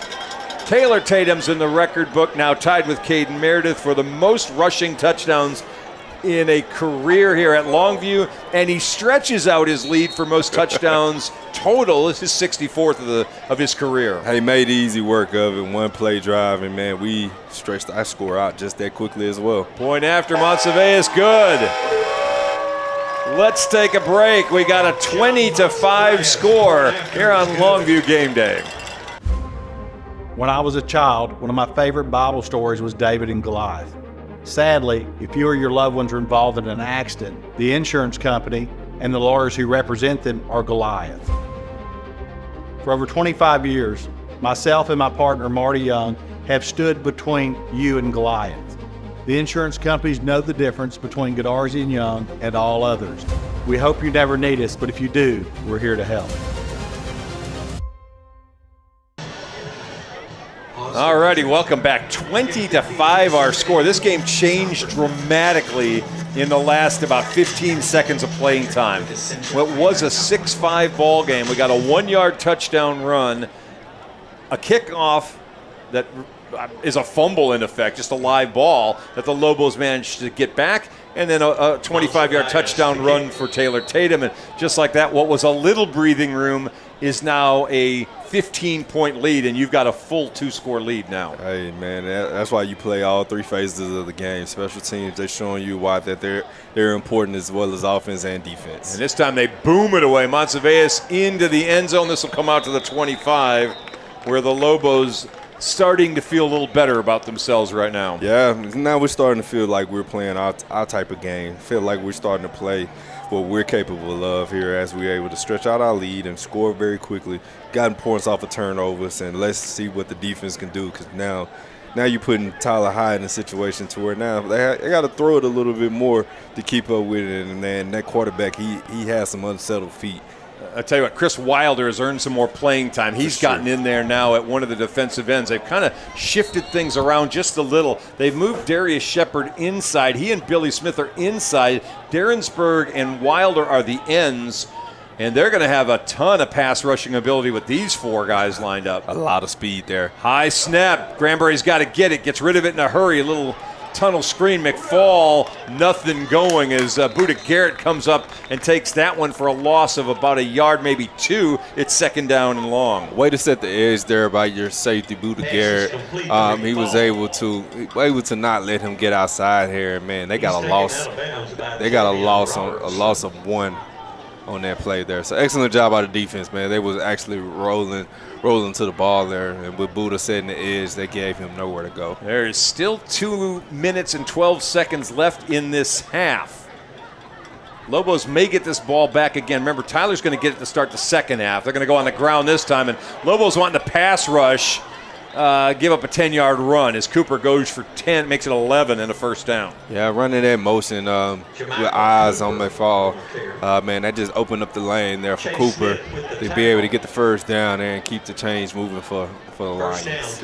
Chase Smith really threw Cooper down to the ground like that was a trash bag needed to go out, and I didn't want to take out the trash mom. I threw it in a can. That's kind of how he dumped him to the ground. 1st down, Granbury looking deep. Trying to air this one out. He's got a receiver, but he misses him by about 4 yards. It was a long run for Derek McFall, and it's going to bring up 2nd down and 10, 1:40 on the clock. That is excellent help over the top there by your safety, Roel. You had Nelson in coverage, and he did a good job covering him. And, man, so the quarterback made to have to put out there, and it looks like there was maybe like a cover 2 look or a cover 2-man look there, and he just couldn't find him over the top. Seen a lot more of Thomas Roel than Brian Peoples this week. Brian had been in that safety spot a lot the last couple weeks. They'll play action. What's a tight end never looked. Keandre Powers was the intended target, number 19. He never looked. He expected maybe 2 more steps before the quarterback was going to unload it to him. And Granbury threw it earlier than anybody expected, at least anybody the tight end expected. Now it brings up 3rd and 10. And it was a good thing the tight end wasn't looking there, because if he came up with it, Buda was right there, and if you know him, he's a thumper. He was looking. He was going to decleat him if he could. So 3rd down and 10. The Lions moving Zadarian Hinton out. He's number 2 out near side. 3 receivers now, a 4th going this way. Granbury in trouble. They got him again. Holy cow, they got him again. And we got a timeout here by the Longview with a minute and a half left to go. It's 4th down here. We're finna punt the ball and try to put some more points on the board. Darinsburg was in there. Let's see who got to him. Granbury tried to step up. Yeah, Darinsburg, I believe. And I can tell. Either him or Kason Brooks. Yeah. They both kind of got there at the same time. Either way, it's a loss back to the 27-yard line. It's going to bring up 4th down and about 19. And the Lobos take the time with 1:29 left. They're going to get a chance to score again. And I don't know what they was doing on that play, talking about Tyler High. I don't know if that was a screen or what was going on there. It was an empty look, meaning that there was nobody back there with the quarterback. So he had to get the ball out quick, and he just started scrambling like it was a screen, but I never saw the lineman moving, so I don't know what was going on there. But hey, it's good for the Lobos there. It's 4th and long, 4th and 20, and so it looks like we're about to get the ball with a chance to go score again. All right, now this is a chance for Willie to be a hero, but you don't need him to be a hero. Let's secure Willie. You Willie. need him to get a nice secure return and a forward progress return and give the offense something to do here. You don't have to think, I got to break this. You may break it, but you don't have to be thinking that way. The kick is way high up. Nobody going to get to it, and it'll hit and bounce. And here it goes. Long roll again. Their punter's going to have an amazing day statistically on another short punt. He kicked that thing for another, 53 yards. Yeah. He's got a 61 and a 53 today. Good for the average there, definitely. As he makes us having to go 80 yards to go with a minute and 17 and 2 timeouts left, 1 timeout left for us. Now, I'm going to ask you strategically something. Because we had Buddha as the short man. We haven't yet used him to catch the ball. Yeah. Is he just set up there as a blocker? Yeah, he just set up it there as a blocker, and it looked like we had a safe return because the look that we was given, and I've seen this a couple of times now, it looks like we started bailing out way before the snap. I saw maybe 5 or 6 players scooting back.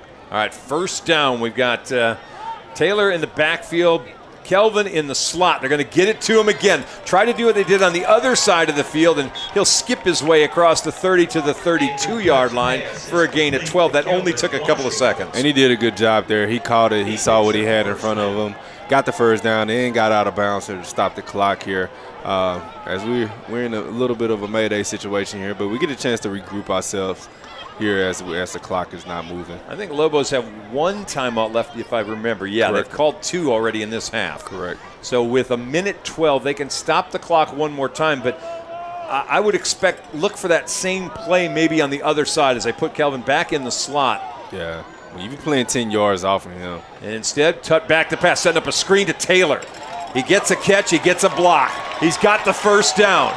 He's going to cut inside and fall forward at the 45-yard line, make it the 44. Clock will stop for the 1st down. King, he's hurrying and getting them to get the play in because as soon as they get that clock, as soon as they get the chain set, the clock is rolling as it's rolling right now as we're under 55 seconds.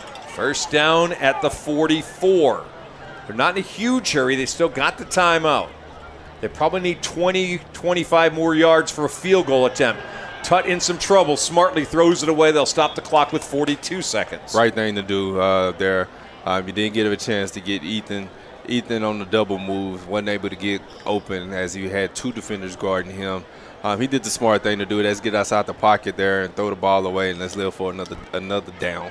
Andrew is a 6 of 11, 116 yards and a touchdown.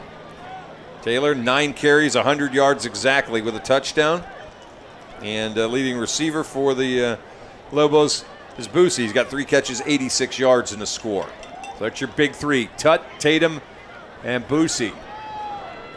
2nd down, 10. A little more time this time. I'm going to throw it far side. Caught and stepping out of bounds on the long tightrope is Washington. And he's going to be out of bounds at the 26-yard line for a gain of 18, and now they're right on the edge of field goal range. A lot of respect there for Boosie because, man, this team, they're playing him 10 yards off, and, man, he can do anything he wants to. And when you giving him an empty release, a wide open release like that, he can do whatever he wants to. He's playing pitch and catch with Tut there, and he got us moving down the field very quickly.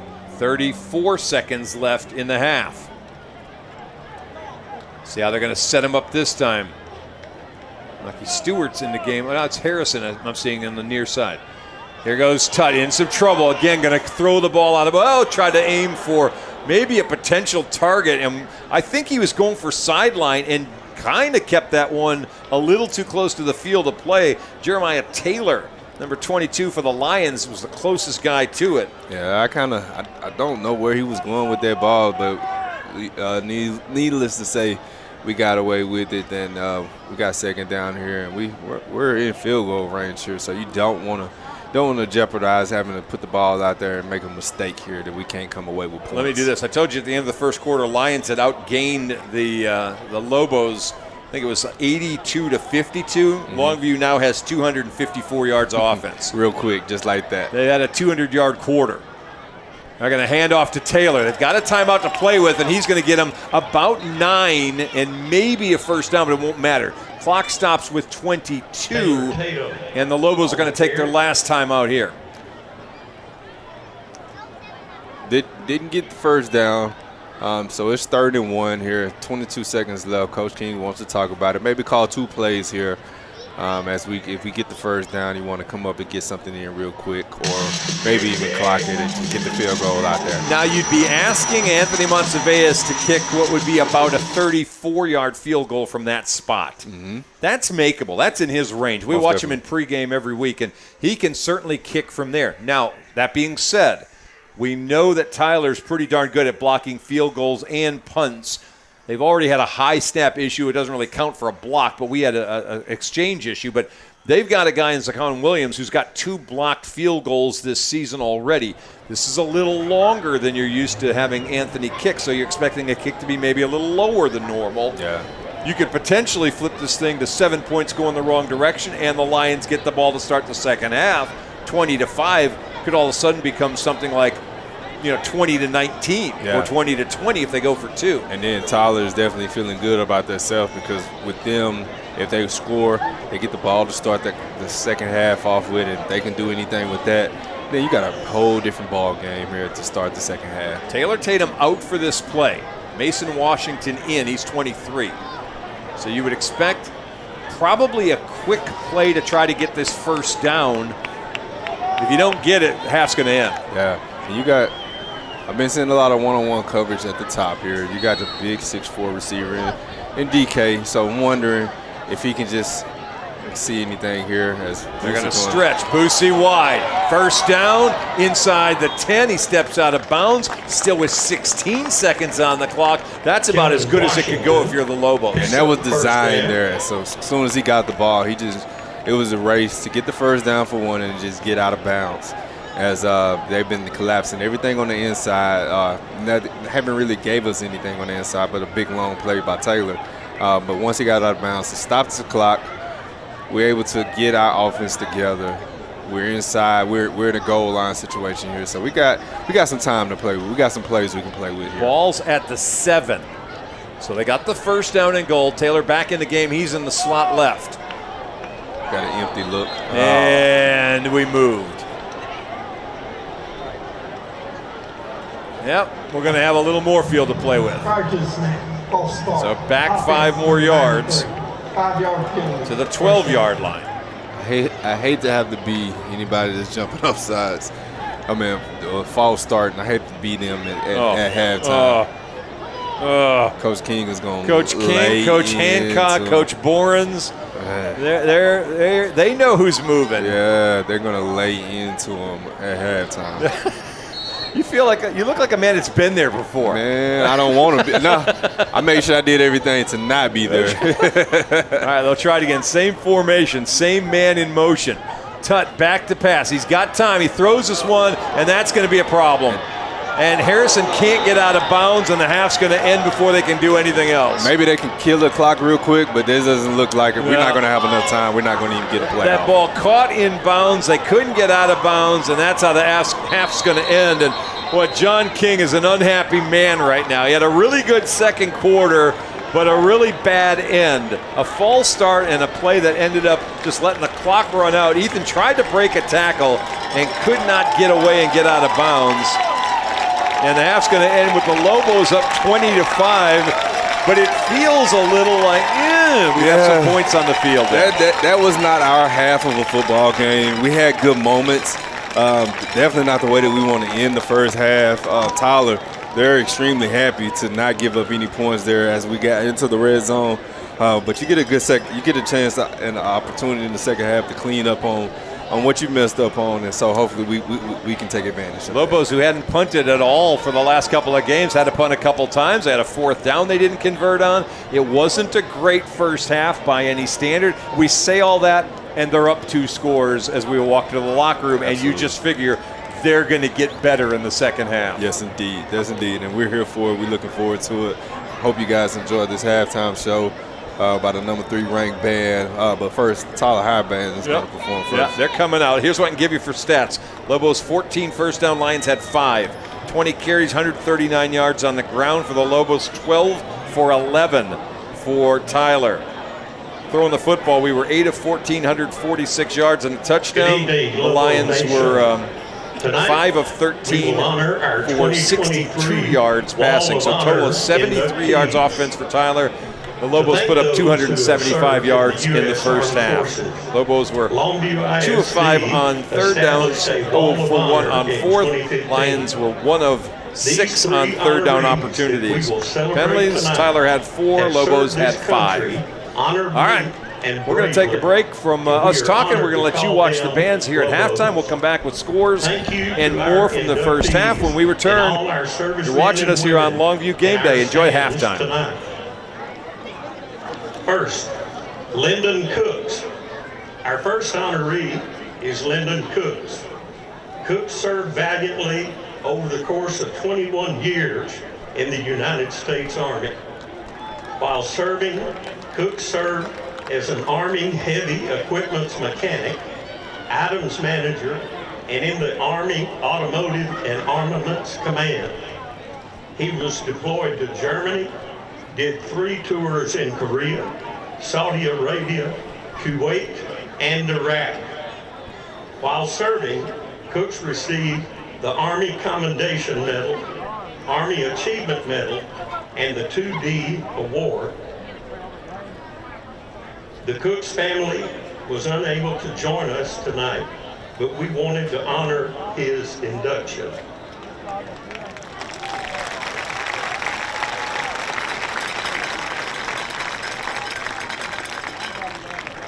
John A. Morrison, Jr. is a 1983 graduate of Longview High School. Upon graduation, Morrison started his 20-year career in the United States Navy. Morrison served bravely in 4 combat tours all over the world. He received the Navy Combat Medal, the Joint Services Commendation Medal, and the Navy Marine Corps Achievement Award. He is joined tonight by his loving family.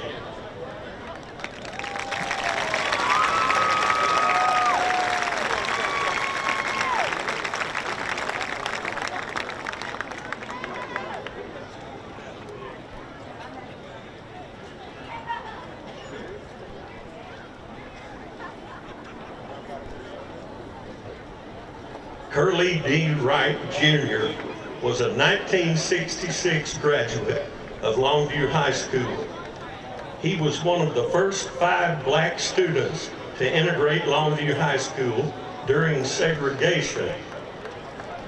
Wright paved the way for a multitude of other students, including his daughter, Tanisha Wright, who is currently coaching and teaching here at Longview High School.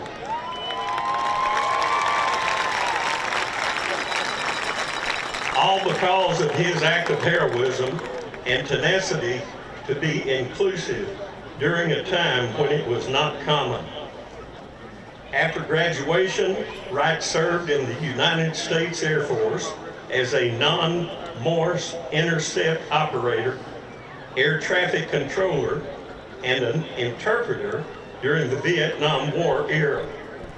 He received the National Defense Service Medal and Small Arms Expert Marksmanship Ribbon. He leaves behind his children, grandchildren, and great-grandchildren to carry on his legacy of making a difference in the lives of others. Ladies and gentlemen, join me in recognizing our Wall of Honor recipients.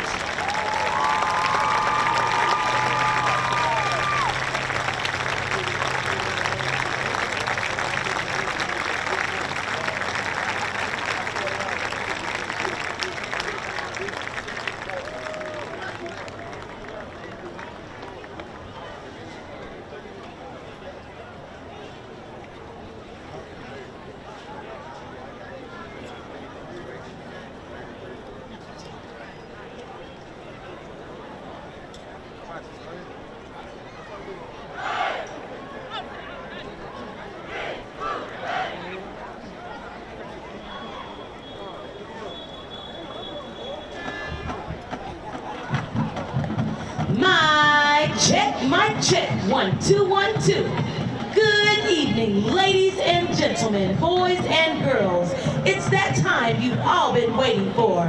All the way from Lion Country in the heart of East Texas. The pride of Tyler High presents your halftime entertainment.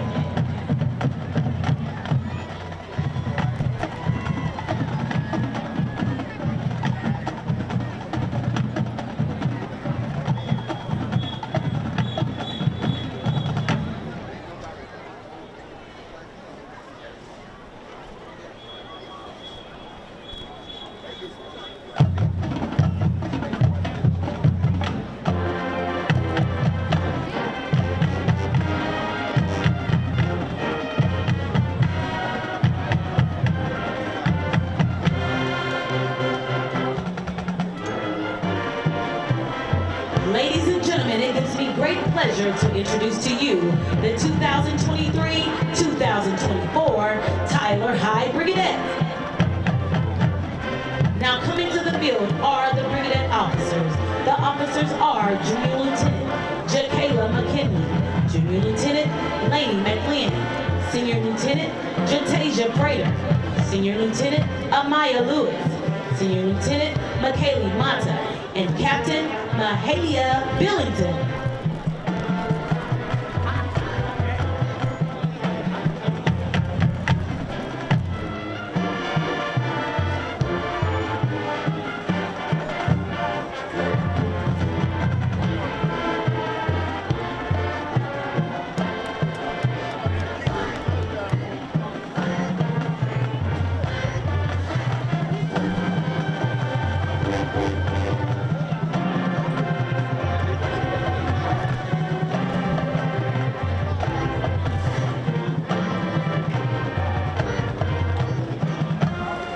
Brigade Social Officers are Kalia Reese, Yvette Sevilla, Giselle Daza, Jada Walker, and Jacqueline Romero. Brigade Rookie of the Week, Alani Quintanilla. Brigade Veteran of the Week, Nadia Barrientos. Brigade Spirit Girl of the Week, Michaela Nelson. Brigade Staff Member of the Week, Coach Jaimes. The Brigadettes will now entertain you with a colorful streamer routine, jazz routine to Hot, Hot, Hot.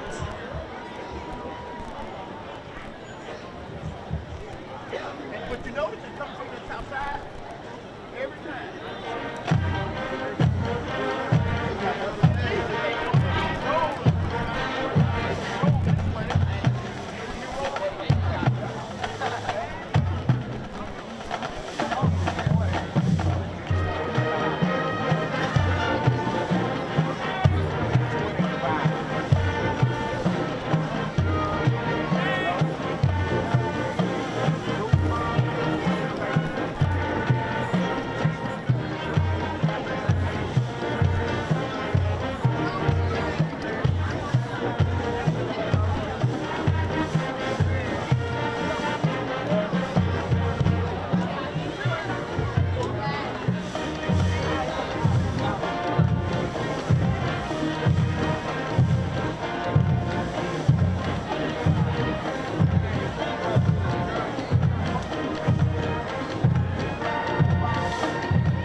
Ladies and gentlemen, the Tyler High Brigadettes, celebrating 87 years of excellence.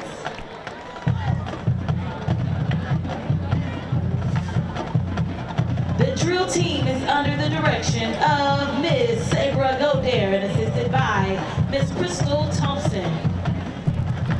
And now, ladies and gentlemen, we have coming to the field the most exciting, most entertaining, most energetic, the best band in the land, and even the most talked about band around, the Tyler High Big Blue Band. Our drum majors are Assistant Malaysia Stevenson, and the head drum major is Miss Jasmine Gilliam. Drum captains are Jesus Martinez and Alana Jones. Color guard captains are Audrey Fuller and Araya Rhodes. Our Big Blue Band will now entertain you with their fall production to Afterworld, featuring trumpet soloist Chris Castillo, Brian Cantu, and mellophone DJ Chambers, and baritone Emiliano Andrade.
Ladies and gentlemen, the Big Blue Band. The band is under the direction of Head Band Director, Mr. Larry Wade Jr., and Assistant Band Directors, Mr. Daniel Gonzalez and Ms. Anissa Mott. Percussion Tech, Mr. Montrell Sanders, and Color Guard Directors, Ms. Jenna Hamill and Ms. Malaysia Hunter. Freshman of the Week, Ian Perez and Barnaby Monroy. Upperclassmen of the Week, Emily Jimenez, Aaliyah Lugo, Angel Hernandez Gonzalez. Section of the Week, the saxophones. Spirit Section of the Week, the percussion. This has been another Big Blue Band production. The Tyler High Big Blue Band is the first class organization of Tyler High School under the leadership of Principal Mr. Claude Lane. Tyler High School, where we excel in excellence. We would like to send our best wishes to the Big Blue Band tomorrow as they go to area competition in Mesquite at 12:45 at Memorial Stadium. Come out as they march on to state.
Ladies and gentlemen, the Longview Independent School District is proud to present to the field for 59 years the 2023-2024 LHS US.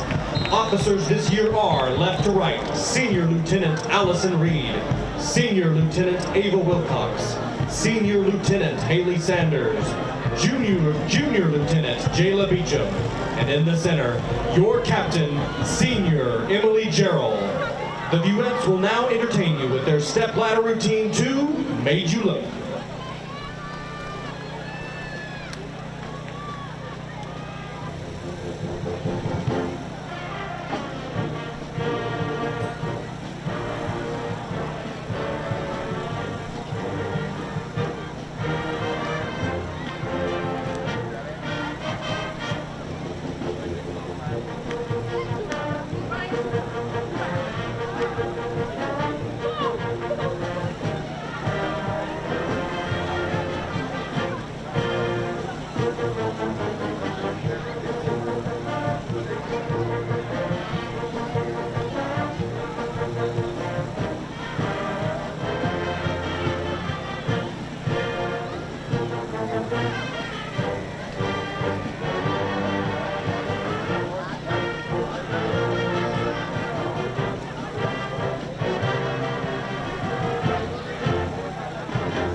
is Junior Yasmin Christian.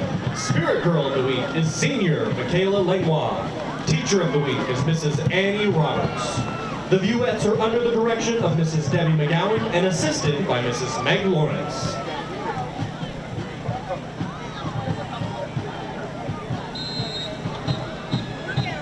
And now, the 2023 Longview High School Majorettes will perform a dance twirl routine to Be Loved, featuring seniors Alessandra Perez, Christina Guerrero, Layla Johnson, and Iris Jaimez Blanco.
On Monday, the Lobo Band traveled to Waco to compete at the UIL State Military Marching Band Championship.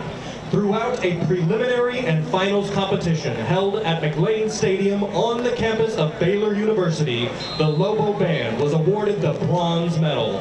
The band would like to thank everyone at our school and in the community that has supported us during our competitive season.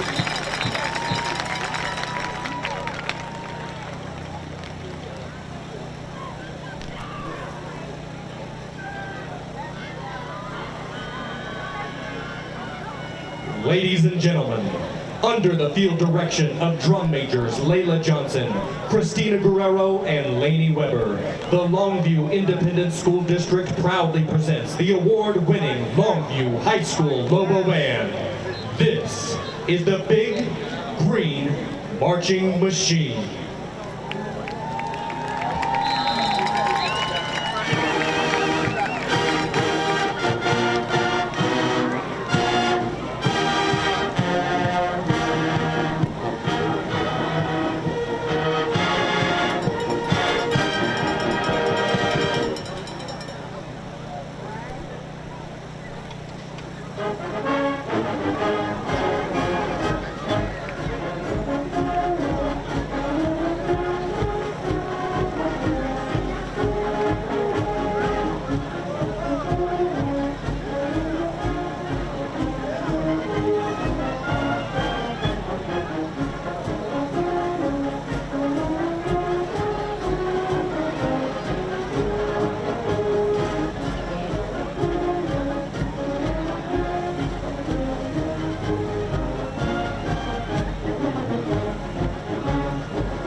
All right, Lobo fans, on your feet as the big green marching machine marches the Rocket L off the field.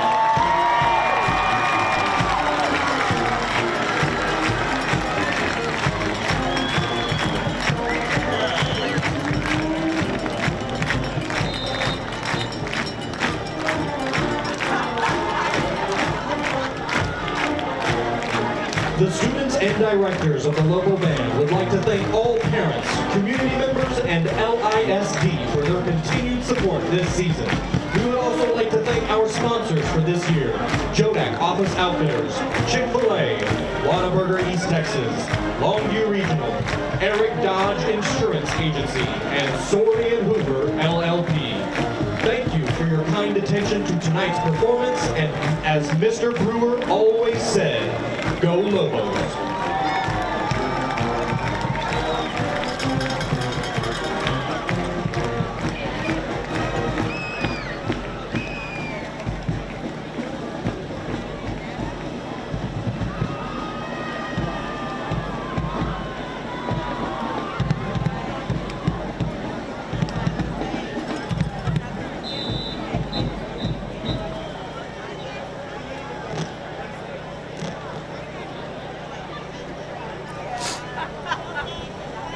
All right, a great performance by both bands, especially our state UIL bronze medalist, Big Green Marching Machine. Just a great job by band director Rhonda Daniel and so many people who are involved, the hard-working staff, all the parents, the volunteers, the sponsors, especially the students. Yes, sir. I got to tip my cap off to this amazing band. If you watch the video of them in Waco.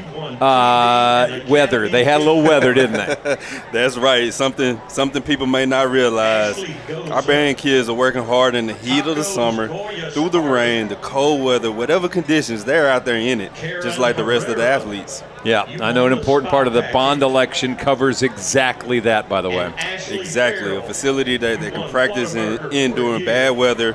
To hear Coach King tell it, something where Longview can actually host a band contest here. Yeah, a venue for area events and a little nice shot in the arm for local business. Right. So you got to look at the big picture. Decide for yourself. Yep. Whatever you decide, get out there and do it. Go out and vote. We're going to remind you, November 7th is voting day. Next week you can still vote early.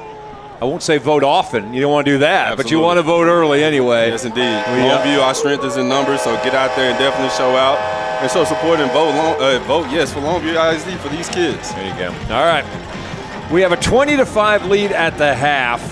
The Lobos, if you were going to give them a grade, Keaton Daniels, I'm making you the teacher right now. What grade do you give them? They pass. You got a C+, but all right, because we definitely. Let me break it down easier. Okay. Let's start. Defensive side. A. You got an A. You got an A for sure. You passed every test, man. You have that offense not knowing exactly what they can do because their quarterback is running for his life. Offensively, that's where we need to clean up a little bit. Too many pre-snap penalties.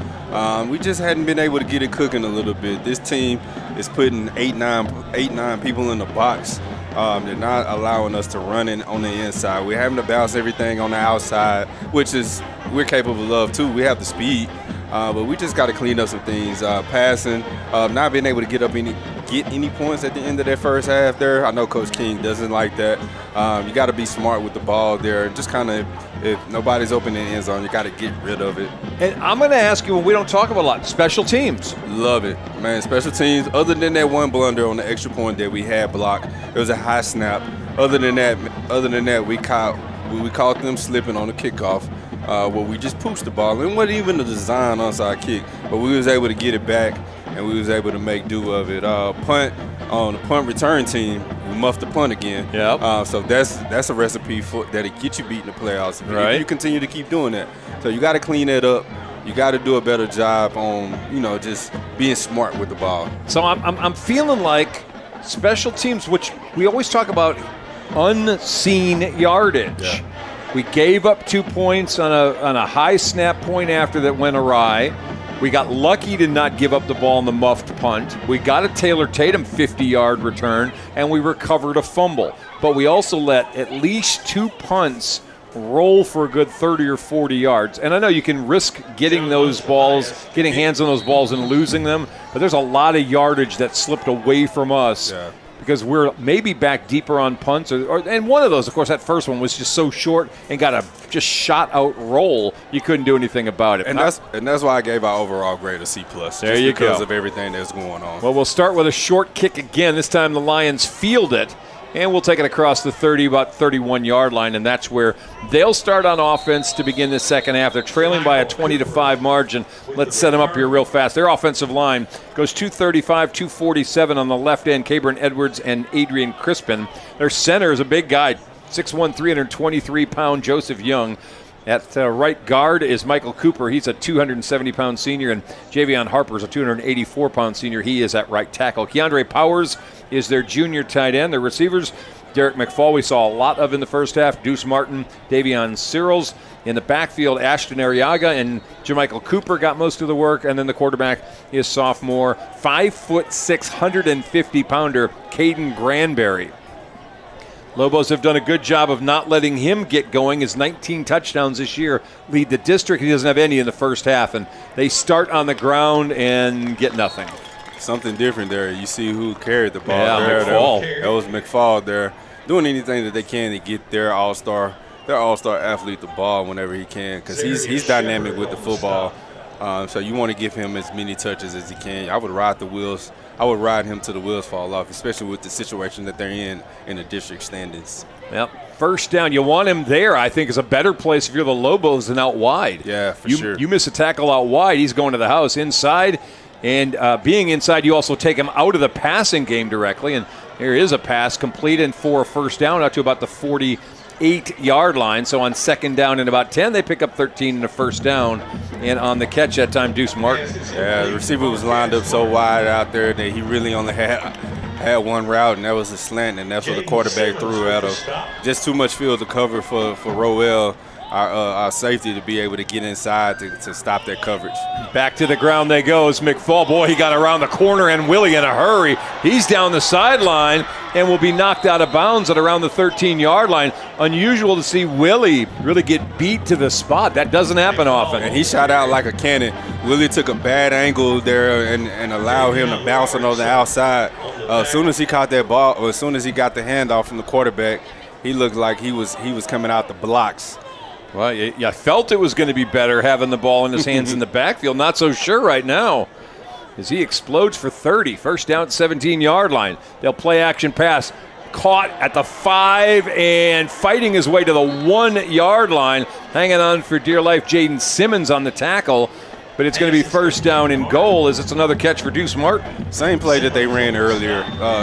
He just lined up so wide to run a slant and be able to get a quick catch. First down and goal. McFall going wide, gets around Roel, can't keep up with him, and he gets into the end zone for the touchdown.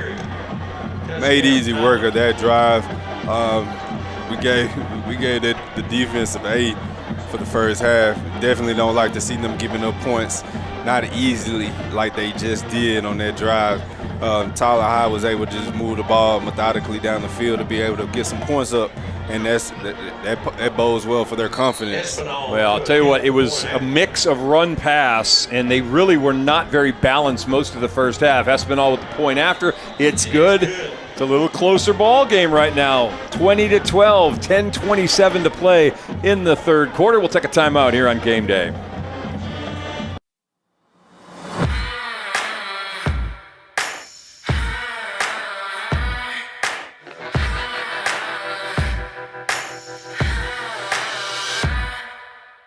And now at OR, we want to buy your used vehicle and we'll give you guaranteed top dollar for yours. And if you prefer to trade, even better, with massive savings on every new vehicle at OR Cadillac GMC in Longview. All righty, well, that's not how you wanted to start the second half. You're the Lobos. 5 plays, 65 yards. McFall touched it on 3 of the 5. The other 2 went to that little slant route to Deuce Martin, and bang, bang, bang, 5 plays. They're in the end zone, and we got a ball game. It's 20-12 with 10:27 to play here in the third quarter. Yeah, if they can try to come up with a stop here, which as a Lobo, you definitely don't want to. You don't want to give up any stops. You want to go down there and answer back with the score too. Espinal with the kick. This is going to sail into the end zone, and it'll come out to the 25-yard line. So Lobos are going to have some work to do. They've been able to fall back on the defense a lot this season. When the offense may have struggled, well, they're going to have a little offense the second half. Yeah, definitely going to need the offense. The way that this ball game is going, Tyler High, they're definitely figuring like they got some momentum on their side, especially after scoring right there and not giving up a score at the end of that first half. That they feeling pretty good about themselves, or feeling lucky as well too. They're going to need Longoria and Watts and Morgan and George and Murray to block well this second half. First down, Taylor Tatum, a little collision with Tut, and up the middle he goes, and off to the races goes Taylor Tatum. One man to beat, trying to put on the Jets, and he outruns the angle and goes 75 yards, and there is your all-time touchdown rushing leader in Lobo history. It took him one play to take it to the house. He did it in spectacular fashion. Ladies and gentlemen, that's your new touchdown rushing record leader, Taylor Tatum. One play, one drive. Good night to the house. Let's go. Taylor with 11 carries, 184 yards, and 2 touchdowns. I said he was creeping up, and he's creeping up the list to get to Fred Talley. He's still got a ways to go, but you knock him off 75 yards on a pop like that, you'll catch Fred pretty quickly. Oh, yeah. He'll get there a whole lot faster, and that'll make the Talley family a little bit more nervous if that's the case. Point after try by Anthony Monsalveas is good. The Lions score in 5 plays. The Lobos score in 1. 10-11 left to play in the third quarter. It's 27-12. Longview in the lead. Back in a minute on game day. I am Emily Kidwell Ramey, owner of SIG Ramey Insurance. Thank you for voting me Best of East Texas 3 years in a row for insurance agent. I am an independent agent. I shop the market for you. I specialize in home, commercial, auto, and life. Insurance is foreign to most people. You have to have an agent that is going to look out for your best interests in the coverages that you may not know that you need. If you do not have an insurance agent that is working for you, I would love for you to contact us. We're located on Judson Road. Just look for the green door or call me at 903-235-5658. Well, I don't have much of a drive to recap there. One play, 75 yards, and that one is a gut punch to the Lions, who would work their way down the field to get it within a score, and the Lobos hand it off to maybe the best running back in the state, and now Tyler's got to start all over again. Yeah, they right there took the air out of their sails, make us feel good because we didn't like the way that first half started for our defense. It'll be on John Barry's defense now as this kick rolls into the end zone, comes back out to the 25-yard line. By the way, you owe me money. Oh, man. I'm going to pay up. Oh, man. What are we up to now? Is it $20, $22? What do you owe me? We're going to make it 25 before it's over with. Just go ahead and give me 50 and we'll call square. Well, of course, our joke here is, for any of you that grew up and you played or you watched, it's always going to be John Tyler. Absolutely. But because it's not anymore. We have a saying. All I've been seeing this week on social media is flush that John, flush that John, flush that John. That's right. All right, first down. Granberry in some trouble, sets up the screen. That's caught. And they'll get about 5, maybe 6 yards. That's about all she wrote. That was a very quick developing screenplay there. Shepard on the stop.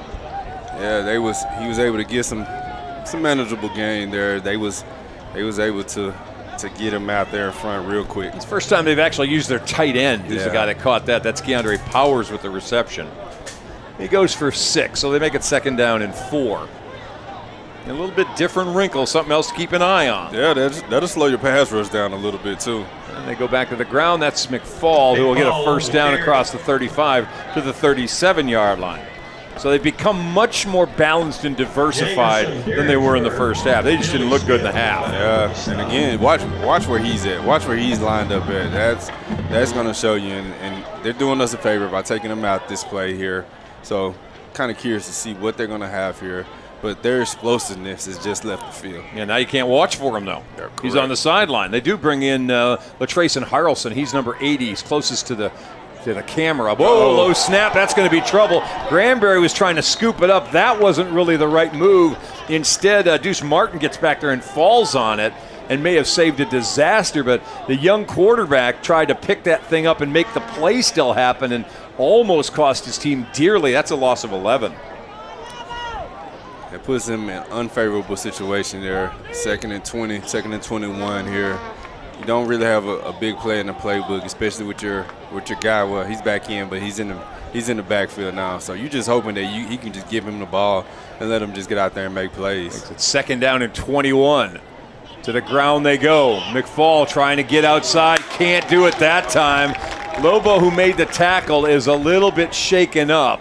That looks like Robertson. Yeah, but he pops up, but he stayed down for just a second, and Robertson makes a big tackle as he was just about to get the edge and maybe cause some damage. Excellent open field tackle there by now allowing him to get outside there because he was definitely screaming. He was definitely screaming, trying to get extra yards there. They hold him to 1. 3rd down and 20. 4 receivers set. Now they'll empty the backfield. McFall in motion. Pass rush coming. They'll set up screen in the middle. That one's caught. 1 broken tackle. They got a long way to get a first. They're not going to. Big tackle in the open field by Isaiah Horton. And they stopped Deuce Martin way short of the first down. Up at around the 36-yard line. There is a Lion down at the 37-yard line. That play looks like you can tell we were coached up a little bit on it because Chase Smith almost read that again and almost made a play there, but he was just a little step slow as he wasn't able to get the pick or the tackle there, and he almost picked up 10 yards there, but nonetheless it brings up 4th down. Chase had the biggest almost what-if play of the game on a intercepted opportunity right in the middle of the field. The same kind of situation, these middle screens. That linebacker was camping right there and almost got himself a early Christmas present. Instead, he got tricked instead of treated, if you will, for Halloween. Yeah, right. Halloween being around the corner, you would have loved to have seen him come up with an interception there, especially being on a senior night here, and that would have been a very memorable play that he'll never forget. Well, I'm glad you said that again. A reminder, pregame activities. We had senior night and honored not just the football guys, but the band, the cheer, the drill folks, color guard, all got their names mentioned, their picture taken. It's a happy occasion. It's a sad occasion. Absolutely. It's the last regular season home game for a lot of these kids. They can finish off this one. They'll get a home playoff game in 2 weeks, but you never can guarantee anything. You may lose this game and end up on the road the first game, but they have certainly got one big last night anyway where they all got recognized, and that's always a passing of the torch, if you will. Punt down to the 28-yard line. Not a great punt that time by Williams, who hasn't had a great night kicking, but has had a great night with the rolls on some of the kicks that he's handed out today. Yeah, he didn't have a chance to kind of settle in and get that punt off as we went back to our usual and we rushed him. So we didn't get a chance to let him get the ball up in the air and kind of sky kick it up. We made him get rid of it very quickly. All right, back on offense go the Lobos. They've got a 15-point lead at 27-12. There's 7:15 left in the third quarter. Again, a play that was looking a little busted to Taylor Tatum goes nowhere. This is going to be a loss of 2, back to about the 26-yard line, maybe the 27. It brings up 2nd and 11. Yeah, nothing going there. He was tried to bounce it. Tyler High, their defense was just swarming to the ball and had to settle for a loss. Their front seven's really athletic. Yeah, very athletic, good-looking group. We didn't mention number 14 much, DeCannon Sewing. He's leading the district in tackles with 88 coming into this game today. Both ends are very active. Number 8, Dews, number 5, Sanford. They've got some players on defense. Taylor with the handoff again. He'll carry the ball down to about the 33-yard line for a gain of 6 more. His teammate, D.K. Reese, was on wrong end of it that time. There, he took a big blow. You see 71 in the screen because he fills the screen. That's Trustin Mallard. He's a 385-pound sophomore. I don't know how much bigger he can get, but he's definitely eating up some space in the middle of that Tyler Lyon line. He's massive, and he definitely passes the eyeball test there. This is one reason why one reason in the first half we weren't able to run it that good up front. On the pass this time, completed. Boosie on the loose again across the 50. They'll take him down, and we got another scrum going on downfield. Yeah, I think a little extra block all the way down to the 30-yard line is a DK down there who's holding his block until the whistle, if you will. Yeah, we're finding some things going on out here right now. It seems like their defense is scared to guard Kelvin, Boosie Washington. They're just doing pitch and catch out there. Tud is finding him on a quick out, and we're getting easily first downs. 5 catches, 126 for Kelvin. Back to the ground. Tatum trying to go wide and cannot get away as they hold on and bring him down. That's Zakan Williams, the D1 recruit. Hadn't made his mind up yet where he's going, but they don't let Taylor get away from him. No gain until he's 2nd down and 10. He's showing you why he has 10 to 15 Division I offers. To be able to come up with the one-on-one open field tackle there against Taylor Tatum there, it's not something that anybody in the district, anybody or any team in the district can do. Yeah, he's a very athletic. He's a 6'1", 185-pound senior. 50 tackles from his safety position. He's got a district-leading 4 interceptions, and we mentioned earlier 2 blocked field goals and 2 blocked punts this year. Hey, just watching him tonight, I like him. He's the punter. He's a really good player. Yeah. Back to the middle. That's Taylor, not much. He's taken down hard by DeCanan Sewing after a gain of maybe 2 to the 43-yard line. Able to just get what he could. DeCanan Sewing. That middle of the hole, it just didn't open up as well, but man, you got a couple yards there. And that brings up 3rd and long. Sewing and his twin, DeChristian Sewing, he's number 13. They're both juniors. Yeah. Between them, they got 140 tackles. They're all over the field. Oh yeah, that was somebody they play 3 downs. They play every single down out there for. Tennyson in motion will roll out the quarterback. In a little trouble, got him at the sideline, having to break a tackle to get close to a 1st down, and looking like it may be just a little bit short. That was DK with his first catch of the ball game, and it's going to set up 4th down and a yard. Yeah, DK caught the ball a couple yards short. Was able to try to make as much as he could. Only able to get us 1 yard short to where we finna go for it now on 4th down. Even though he's having a quiet game, he's been making up for it blocking. Yeah, he has. Reese going out, Washington going out. Mason Washington at fullback in front of Taylor Tatum. They need a yard. They got more than a yard. Across the 35 to the 32-yard line. They'll move the chains. Move the chains. 1st down, Lobos on 4th down. As it looks like a Tyler High player is struggling just to get up a little bit, but he's back to his feet. Quarter winding down. 3 minutes left in the 3rd. Running the football, Taylor Tatum about to get to the 200-yard mark. 16 carries, 195. Oh, ball loose. That's trouble. Man, I don't know. It looks like maybe we got lucky. We got a fortunate Andrew Tutt. That ball got away from him. He dove back on it as they lose yardage back to the 36-yard line. Loss of 3. Tutt showing he has some strong hands there, as he was able to battle a couple of defenders to be able to get that ball back. And see, that's the thing that I expected McFall to do on the short kickoff. I did too. Dive in there and take that ball away. Never did.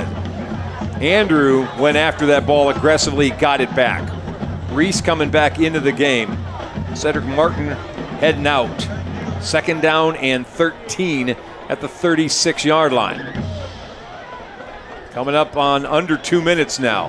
Back to pass, got some time, going long. He's got a man.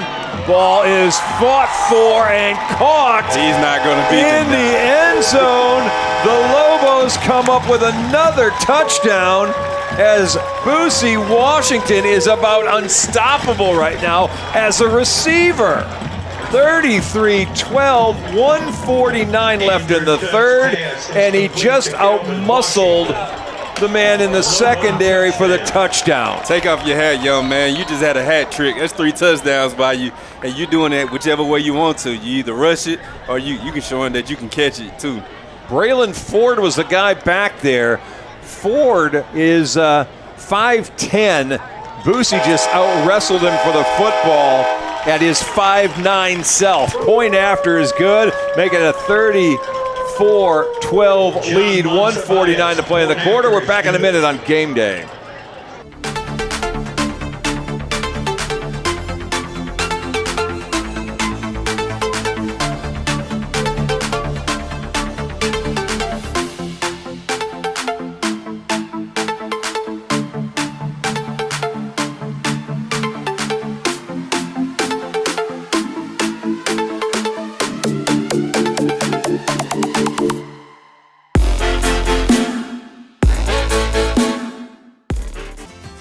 In life, some things just go together, like a burger and fries. And home and auto insurance from State Farm. Combine and save. Talk to State Farm agent Charlene Ingram today. Lobos go 9 plays, 72 yards. Boosie Washington, his second touchdown reception of the game. When's the last time, I'm asking you, Mr. Lobo, that the Lobos had a 200-yard rusher and a 200-yard receiver in the same game? 200-yard rusher, 200-yard receiver. I'm going to say right now, Taylor Tatum's got 195 on the ground. Boosie's got 162 receiving. They may both get to 200.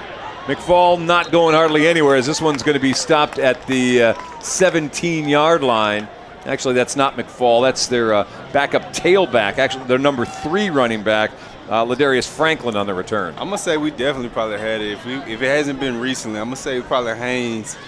Haynes did it with Camden when we had our state championship run. But I need not a passer. I need a 200-yard receiver and a 200-yard rusher. Camden probably went for 200 yards. All right. And I think Keelan, the running back, maybe. He didn't go for 200. That was a whole group that year, so it's been a while. We're not there yet, but I'm just throwing that out there. If some of you are watching this and fire us off on Facebook. We'll get the answer. First down and 10, 17-yard line. Lobos now up with a little more breathing room. This thing was 20-12. They've scored 2 touchdowns in a row. Man, open middle of the field. Oh, no! Buddha is a bad man, and he just separated that tight end, Keandre Powers, from the football, and it's second down and 10. Hey, that's your Tulsa Golden Hurricanes commit right there. He's showing you why you don't throw on him. He's somebody that plays with reckless, bad intentions, and that's exactly what he did. He separated the ball from the ball carrier there, and the quarterback just put too much air on it.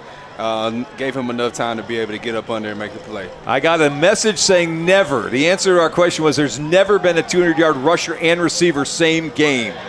That pass looked caught near the first down. It's going to bring a third down and about a yard up. Pass is complete to Martin. As Deuce Martin, who was injured earlier, comes back in the game and makes that catch. Good to see him back in there. Ball's at the 26-ish yard line. Third down, they need a yard. Lobo defense trying to get him off the field. Handoff McFall. He's got the first down barely. Gets out to the 29-yard line, and they'll keep the ball. He just made a play there. There was nothing going on the inside. He was really outside contained, but he just did a hard jab to get the defender to bite in, and he just bounced on around him to get that first down. Tackle on that play, by the way, Jaden Simmons along the sideline. Lobos, recognize now 2 receivers are down here in the near side of the field. Handoff McFall. Boy, puts a good move on Buddha there, but Gets forward to about the 45-yard line. He put a shake and bake on Buda Garrett. That doesn't happen often. Not at all. This kid is special. Willie Nelson, Thomas Roel come up to combine on the tackle at the 40-yard line after a gain of 11 more. Well, you start to wonder why it was McFall wasn't running the ball the whole game. I know it. They're giving it to him again, trying to go wide. He can't fight off the defender that time. Yes, sir. Excellent tackle there by Robertson. But Javion Robertson's had a couple of tackles today that are noteworthy. We've had struggles at the corner positions earlier this season where we were letting the guys get away for long runs. Our corners have done a better job today. Oh, yeah. He's playing more of that slide inside linebacker kind of coverage. Longview's playing with a lot of speed out there on the field with putting Chase Smith at your middle linebacker in this sub-package defense. Daryl Dolly just checking in, number 91 for the Lobos. Empty backfield. Granberry back to pass, looking to go home run. Got Buda back there, and he takes it away. Buda with the interception. To the 50, the 40-yard line. The Lobos will take it back on a 27-yard interception return by Buda Garrett. They're back in business. Man, I had to stand up on my feet. I'm happy for Buda, man. He played that position as well as any safety is supposed to play it there. He came out, he got off of that hash mark, and he saw when number 1 was running deep, and man, he got there on him, and he beat him to the ball there and made a play there. Excellent play by Buda Garrett to come up with the interception. Excellent turnover there by the Lobos. Granberry had thrown only 2 interceptions all year. Buda took that away from their freshman wide receiver, LaTrayson Harrelson. That's an unfair matchup. You put that senior safety against that freshman receiver, he just out-muscled him. And that's been 2 plays now that we've seen out-muscled plays, and this ball may be coming back on a penalty. No, this is the end of the quarter. We'll take a quarter break. We're on game day. We're coming right back. Welcome to Longview's Best Kept Secret, the Southerly at Longview. Tucked away in the center of everything is Longview's premier luxury apartment community. Enjoy our resort-style pool and take advantage of our 24-hour access to our state-of-the-art fitness facility. Inside our gated community, you will find washer and dryers in every apartment home, a user-friendly dog park with a dog spa. Be the next to join our growing family of residents and be the envy of all your friends. Call 430-267-7550 today to schedule your tour. All right, we welcome you back for the start of quarter number 4. Lobos 34, Lions 12 after the interception. Back to the ground goes Longview, is burrowing out ahead of the 35-yard line. I'll put him right on the 35. Taylor Tatum for 5 more. He just got to the 200-yard mark. So that's half of our equation we were looking for. Simmons with the tackle. With the way that this game is going here, man, if Longview puts another point, if they score another touchdown, man, that could be lights out good night. Taylor Tatum, 17 carries, 200 yards, 2 touchdowns. Go for a little more, right up the middle again. Tried to go right, just got hung up as he tried to break that thing to the right. Gets a couple of yards to the 32, and it'll bring up 3rd down and 2. Man. Tackled by Julian Dews, the defensive end. How many receiving yards does Boosie have right now? I think 162. 162, okay. It looks like that feet may continue to keep going. We may not have a receiver to go for 200 yards. We still got a quarter to play. Yeah, but if we score right here, you know Coach King, he's not gonna. He's not thinking about stats. Yeah, no, he's not, but that doesn't mean he won't keep throwing the football to Kelvin in the slot. That's true. They get 3 yards. They needed 2. 1st down at the 29-yard line. And the Lobos grab another 1st down for the game now. That is 19 1st downs for Longview. Out goes Taylor. And in comes Washington. In comes Washington. Man, how would you love to have that 1-2 combination? They'll get him in the slot. Uh-oh. Mason Washington to the right. He's the lone back. It's Tutt keeping it this time, and he's not going anywhere. It's a little too quick. Aiden Keys, number 7 on the tackle. He's a senior linebacker, and that'll be a gain of a yard, 2nd down and 9. Yeah, Tut just didn't have any room to run there. As number 7 for Tyler High played that excellent there. Haven't seen Andrew run the football tonight. That's a part of the offense that showed up about 4 or 5 weeks ago. Just not needed today. No, not at all here. And he's been getting it done with his arm today too, which is a good sight, especially for us as we get closer to the playoffs. 2nd down and 10. Hand it off. Nothing doing. Ball loose. And the Lions are going to scoop it up, and we'll get the ball at about the 42-yard line. Looks like he just kind of got stripped. Yeah, and kind of twisted. Yeah. Boosie was kind of twisted up the way he was running, and I'm not sure if the awkwardness of that landing didn't cause that to come out. Watching this on the replay, yeah, it was stripped first. Yeah, he got his hands clearly on that ball. And he that's the way you want to make the tackle, by going through the defender, trying to rip the ball out and make the tackle at the same time. Julian Dews is the guy that ripped it out of there. DeChristian Sewing recovered it, takes it to the 42-yard line. So it'll be 1st down Lions. And that was the turnover that they needed right as we was looking like that we was getting ready to punch it in to put this game out of reach. They was able to come up with a turnover at the right time. So really no harm, no foul on their interception. Granberry got some time. He's going long. 2 guys back there. That was thrown right to Willie Nelson. Lobos, and Willie Nelson gets himself another one. That is for Willie, career interception number 17, and he gets the ball right back for the Lobos. I got one word. Wow. No, he kills me by a long shot. he's definitely ran away with that interception mark. 17, wow. Congratulations to you, Willie, man. That was an excellent play there by you. Quarterback threw a layup for you. You was able to kind of catch that as a punt. Get the ball right back to us. I don't know that I'm throwing on Willie Nelson that much. Yeah, but that quarterback, it looks like they had one route called because he looked that way the whole time. So I don't know if that's more coaching than it was on the quarterback. Yep.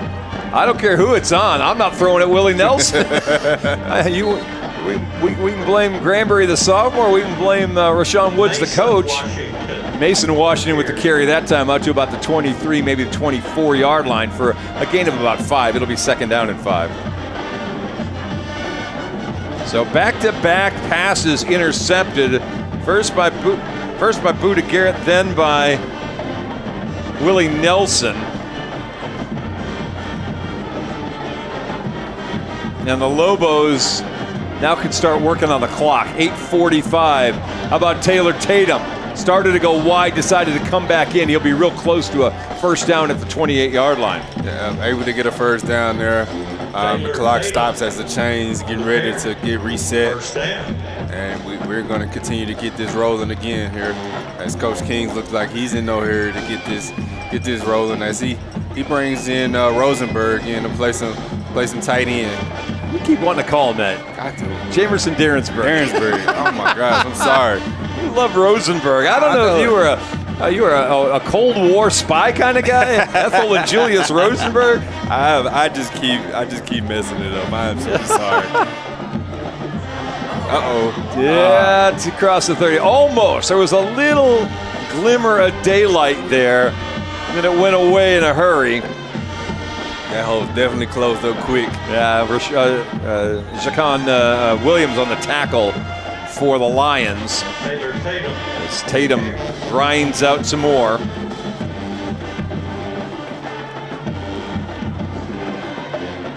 Lobos just right now really feeling like we just want to run the football, run it right at them, take the clock to a place where they can't do anything with it, and we'll live with that. Yeah, just wear them down physically, and then attack their will here. Just let's get out of here with it. Ball sitting at the 34. Back to pass. Here we go. We got one hung up, double coverage, a little bit long as Ethan Harrison tried to cut that thing off just a little bit and probably should have taken another step and may have had a ball he could deal with. Instead, the double coverage, including Caden Drummer, the cornerback, made that one be incomplete, and we've got third down. And Longview got to be thankful there that we did not give the ball back to them here. Here we got the ball on the third down here. About third and four at the 34-yard line. Yeah. Clock stops on the incomplete with 7:33. Boosie coming back into the game. And he's in the slot. Let's see who's going to be out there on him. Looks like they're going to put Williams, the safety, out there. We'll hand off instead to Taylor. He's got the and he was just about completely gone. He got a step on it, looked like everybody, and at the last second, I'm trying to see if that was suing. No, that was suing. It was 14 to Kanan Suing that got the ankle tackle at the 45-yard line, or we'd still be calling that run. Yeah, that was a touchdown saving grab there as he was almost out of there. Goes for 11 more. Numbers for Taylor Tatum now 228. And he comes slow walking off the field. Mason Washington in the backfield. Boosie in the slot. Ethan outside of him. DK Reese, the farthest out receiver. Handoff Mason. He's close to a first down into Lion territory at the 46-yard line. Oh, yeah. You see Tyler Hyde starting to wear down a little bit. These players got their hands on their hips. They're definitely starting to feel it as they're looking for a stop in whatever way that they can give it. But when you're giving up 8 yards a pop, good luck trying to do it. You might give up a big score here. Lobos have run for 269. And that was with not much in the first quarter at all. They've really done that in the last 2 quarters, 2.5 quarters. Just more so our style of play this second half here. Second down and 2. One more time to the ground. And not quite. They're going to say right on the stripe. That's Mason again. And again, some late pushing extracurriculars. After the whistle, they'll move the chains on the 2-yard gain in the first down. Excellent job by Mason being able to get it. 22nd first down of the game as Mason fights his way and just gets across the line to gain at the 45-yard line. He'll come out now. Lobos taking their time. Still got 15 on the play clock. Game clock under 5.5 minutes left. Or it's about to be anyway. Yep. No rush on running the play here as the play clock is going down. Rocky Stewart in the slot. Handoff Mason. Breaks one tackle. Can't get away from Williams, who's going to hang on. And boy, they're still late pushing. My goodness. Tell you what. At some point in time, the officials have to flag at least one Lion player. That would stop this. Yes. But that's already blown, and you watch on the replay, they're still pushing it. My goodness, I've never seen them. And granted, he breaks the first one. Whistle blows there, and there they still go. And granted, they didn't throw him to the ground, but it's very borderline-ish about should you call something there to stop that. That's true. John King will lose his mind if one of his backs gets hurt on that kind of thing. Looks like an offside penalty that time. There was contact as Jace Stanford came across the line of scrimmage. Was he drawn or not? And they're going to say he was. So the Lobos get hit with another false start penalty. And they'll put the ball back on the 50-yard line. We'll redo second down. For Longview, that is the 6th penalty. Feels like more. Yeah. Because they've been pretty clean the second half. I don't know if we had one in the second half. No, this feels like this is our first one here. So we was able to get that cleaned up. Was able to hear from some of the coaches as they came up here from after halftime. There was a lot of butt chewing going on. I bet. And Tatum back in the game, I think. Gets the 5 yards back. And we'll make a third down and 10. All right, we're losing our man. Yeah. You're going down to get out interviews. That's all right. I'm going to do you guys a better job and hand it off to Frank here. Oh, yeah. That's the golden tones. Yes, sir. Go Lobos. Frank Sides. We'll see you next week, Keaton. Don't forget, next week we're going to be in the Metroplex at Mesquite Memorial. It's the season finale at West Mesquite, a team we beat 70-0 last year. We're going to finish up the year with them next Friday night. I think we may have an early kickoff time again. Usually the Metroplex starts at 7 o'clock. Looks like we're rolling into that one as district champs with not a lot to play for other than some prep. Yeah. And it looks like we may have a timeout on the field. Lobos take a timeout with 3:34 to play, leading by a score of 34-12. While we have a break, Chuck, I just want to encourage Longview voters to get out to the polls next week, for or against, and whatever the outcome, we want as many people showing up as possible. These are huge decisions that impact the entire community for years and years and years to come. So please do your civic duty by getting out there and voting. And if you're still not sure, that's completely fine and understandable. There's some info out there, a ton of it facts and figures if you want to see them at longviewisd.org, lisd.org. Look for the big yellow banner and click on it for frequently asked questions, lots of information, breakdowns, or email ask@lisd.org, and someone will help you find the answers you are looking for. Chuck? You got it. We're coming down to the last 10 days of voting. Vote. You vote yes, we'd love you to. You vote no, that's on you, but vote. If you're not happy with the result and you didn't vote, you got nothing to say. Absolutely. Vote. Vote like you want Frank to be at practice more often. Really? So in other words, your wife's going to vote a lot. Is that No, what yeah. The heat in the summer is not good for our cameras. All right, back to it we go. On third down, a couple of yards, and that's all. Ball ripped out late, but Tyler trying to claim they've got it. They don't. Kelvin Washington on the carry to the 41-yard line, where it'll bring up now fourth down for Longview. Speaking of Kelvin Washington, Chuck, he has put some stuff on tape tonight that's going to terrify some playoff opponents down the road. Well, he's something that's hard to scheme for. Kind of like when you saw them move McFall to the backfield, he became a little more difficult problem because he was touching the ball more often. Boosie in the slot probably means you're going to have a safety keep up with him, and that's hard.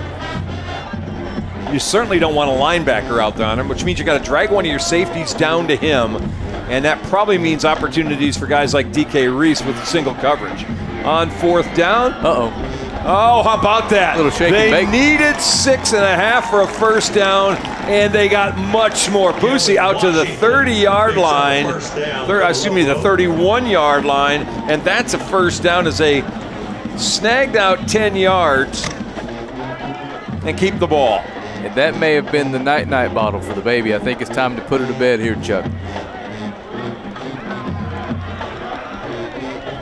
We're counting it down, coming up on 2 minutes left. I've got to give some props to our relatively new defensive ends tonight. They're starting to come into their own and making this defense even more scary with those big pass rushers on the edge. Well, they really are. It's a great point.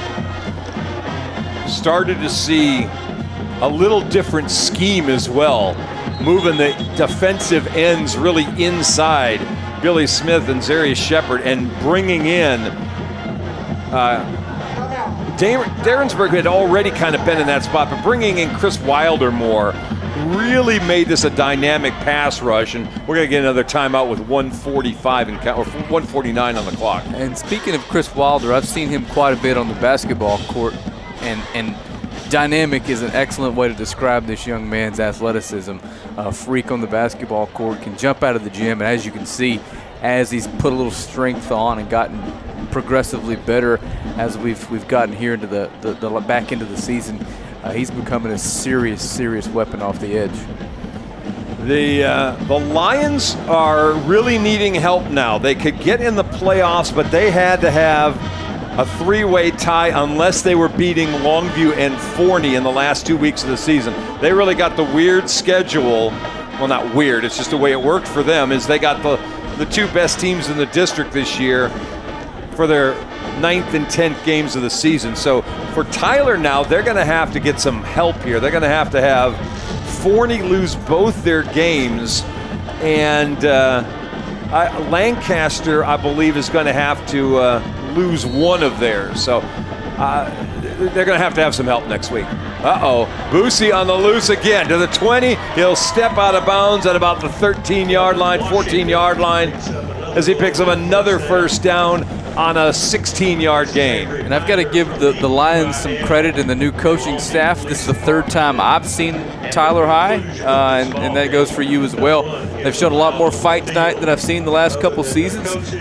You can see this getting to a place where in a couple years, this isn't going to be the outcome that they were used to, if that makes sense.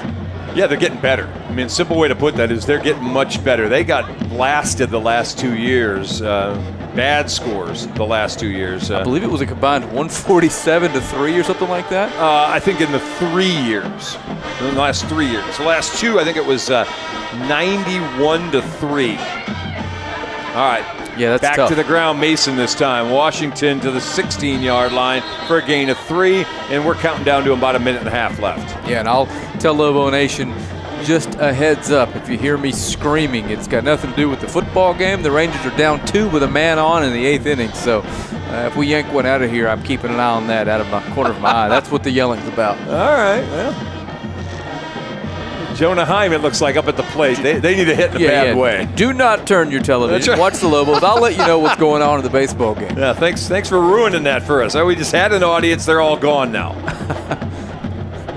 Anyway, we are down to the last minute now. Clock counting down. Great night.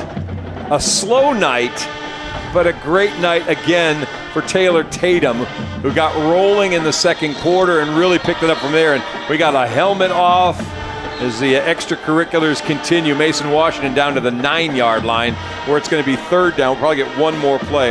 Lobos 24 first downs, 300 and what will now be about 13 yards rushing, 200 yards passing on 11 of 18 from Andrew Tutt. They were 5 of 10 on third downs, 2 of 3 on fourth downs. The leaders tonight, Taylor Tatum, 23 carries, 233 yards and 2 scores. That's a 10-yard average. Boosie had 11 carries, 57 yards, and 1 touchdown. Mason Washington now with 8 carries for 33 yards. Kelvin with 6 receptions, 162 yards, and 2 touchdowns. Really, the running backs had 8 catches, 182. The receivers combined for just 3 catches and 18 yards today. On the other side for the Lions, their quarterback, Caden Granberry, 10 of 21, 115 yards, no touchdowns, 2 interceptions. McFall had 3 catches for 51 yards. Running the football, he had 8 carries for 53 yards, all that in the second half. And let's see, Mason Washington will get another first down. We'll add 1 more to the total as he gets to the 3 with 47 seconds left to play. And I suspect that means the next play call is going to be the Coach King's favorite call in the playbook. We're just going to take a knee and get out of here healthy, headed to the last regular season game of the year as district champs. Longview about to up its record now to 8-1. It'll be 6-3 for the Lions at Tyler High School. And I'm going to try real quick to see if we can get some updated score stuff for everybody before we hop out of here. Not that any of these are going to matter any for Longview. But Lufkin beating West Mesquite 45-18. That's at about the same place as this, last 3 minutes of the game. Lancaster and North Mesquite and the Forney-McKinney North game have both been moved to tomorrow morning because of weather in the Metroplex, so no scores for you there. All right, well, it was not a pretty start, but it was a great last 3 quarters. They trailed 3-0 after 1, led 6-5 at one point in time, and went on a 28-7 rest of the game run to finish off the Tyler Lions and get John King his 219th career victory. And the Lobos, sole possession of first place. They are now the 42nd time district champions. And a quick update on Lobo Volleyball. Had their warm-up game tonight. Went to Carthage, won a 5-setter. They get ready to take on Kingwood Park on Tuesday at 6 o'clock at Lufkin Hudson. Get out and support your Lady Lobo volleyball team. They are poised to make a pretty deep run, stacked full of athletes, and have gotten better week by week. Coach Jackson, you've done an excellent job with those Lady Lobos. And Chuck, take us away. You bet. Don't forget, we're on the air again next Friday night We are heading back to the Metroplex to take on West Mesquite to finish off the season. We'll do that with a pregame just before kickoff at around 7 o'clock next Friday night. Appreciate you being with us tonight. Don't forget to get out and vote. Have a safe Halloween. And as James Brewer would say, go be some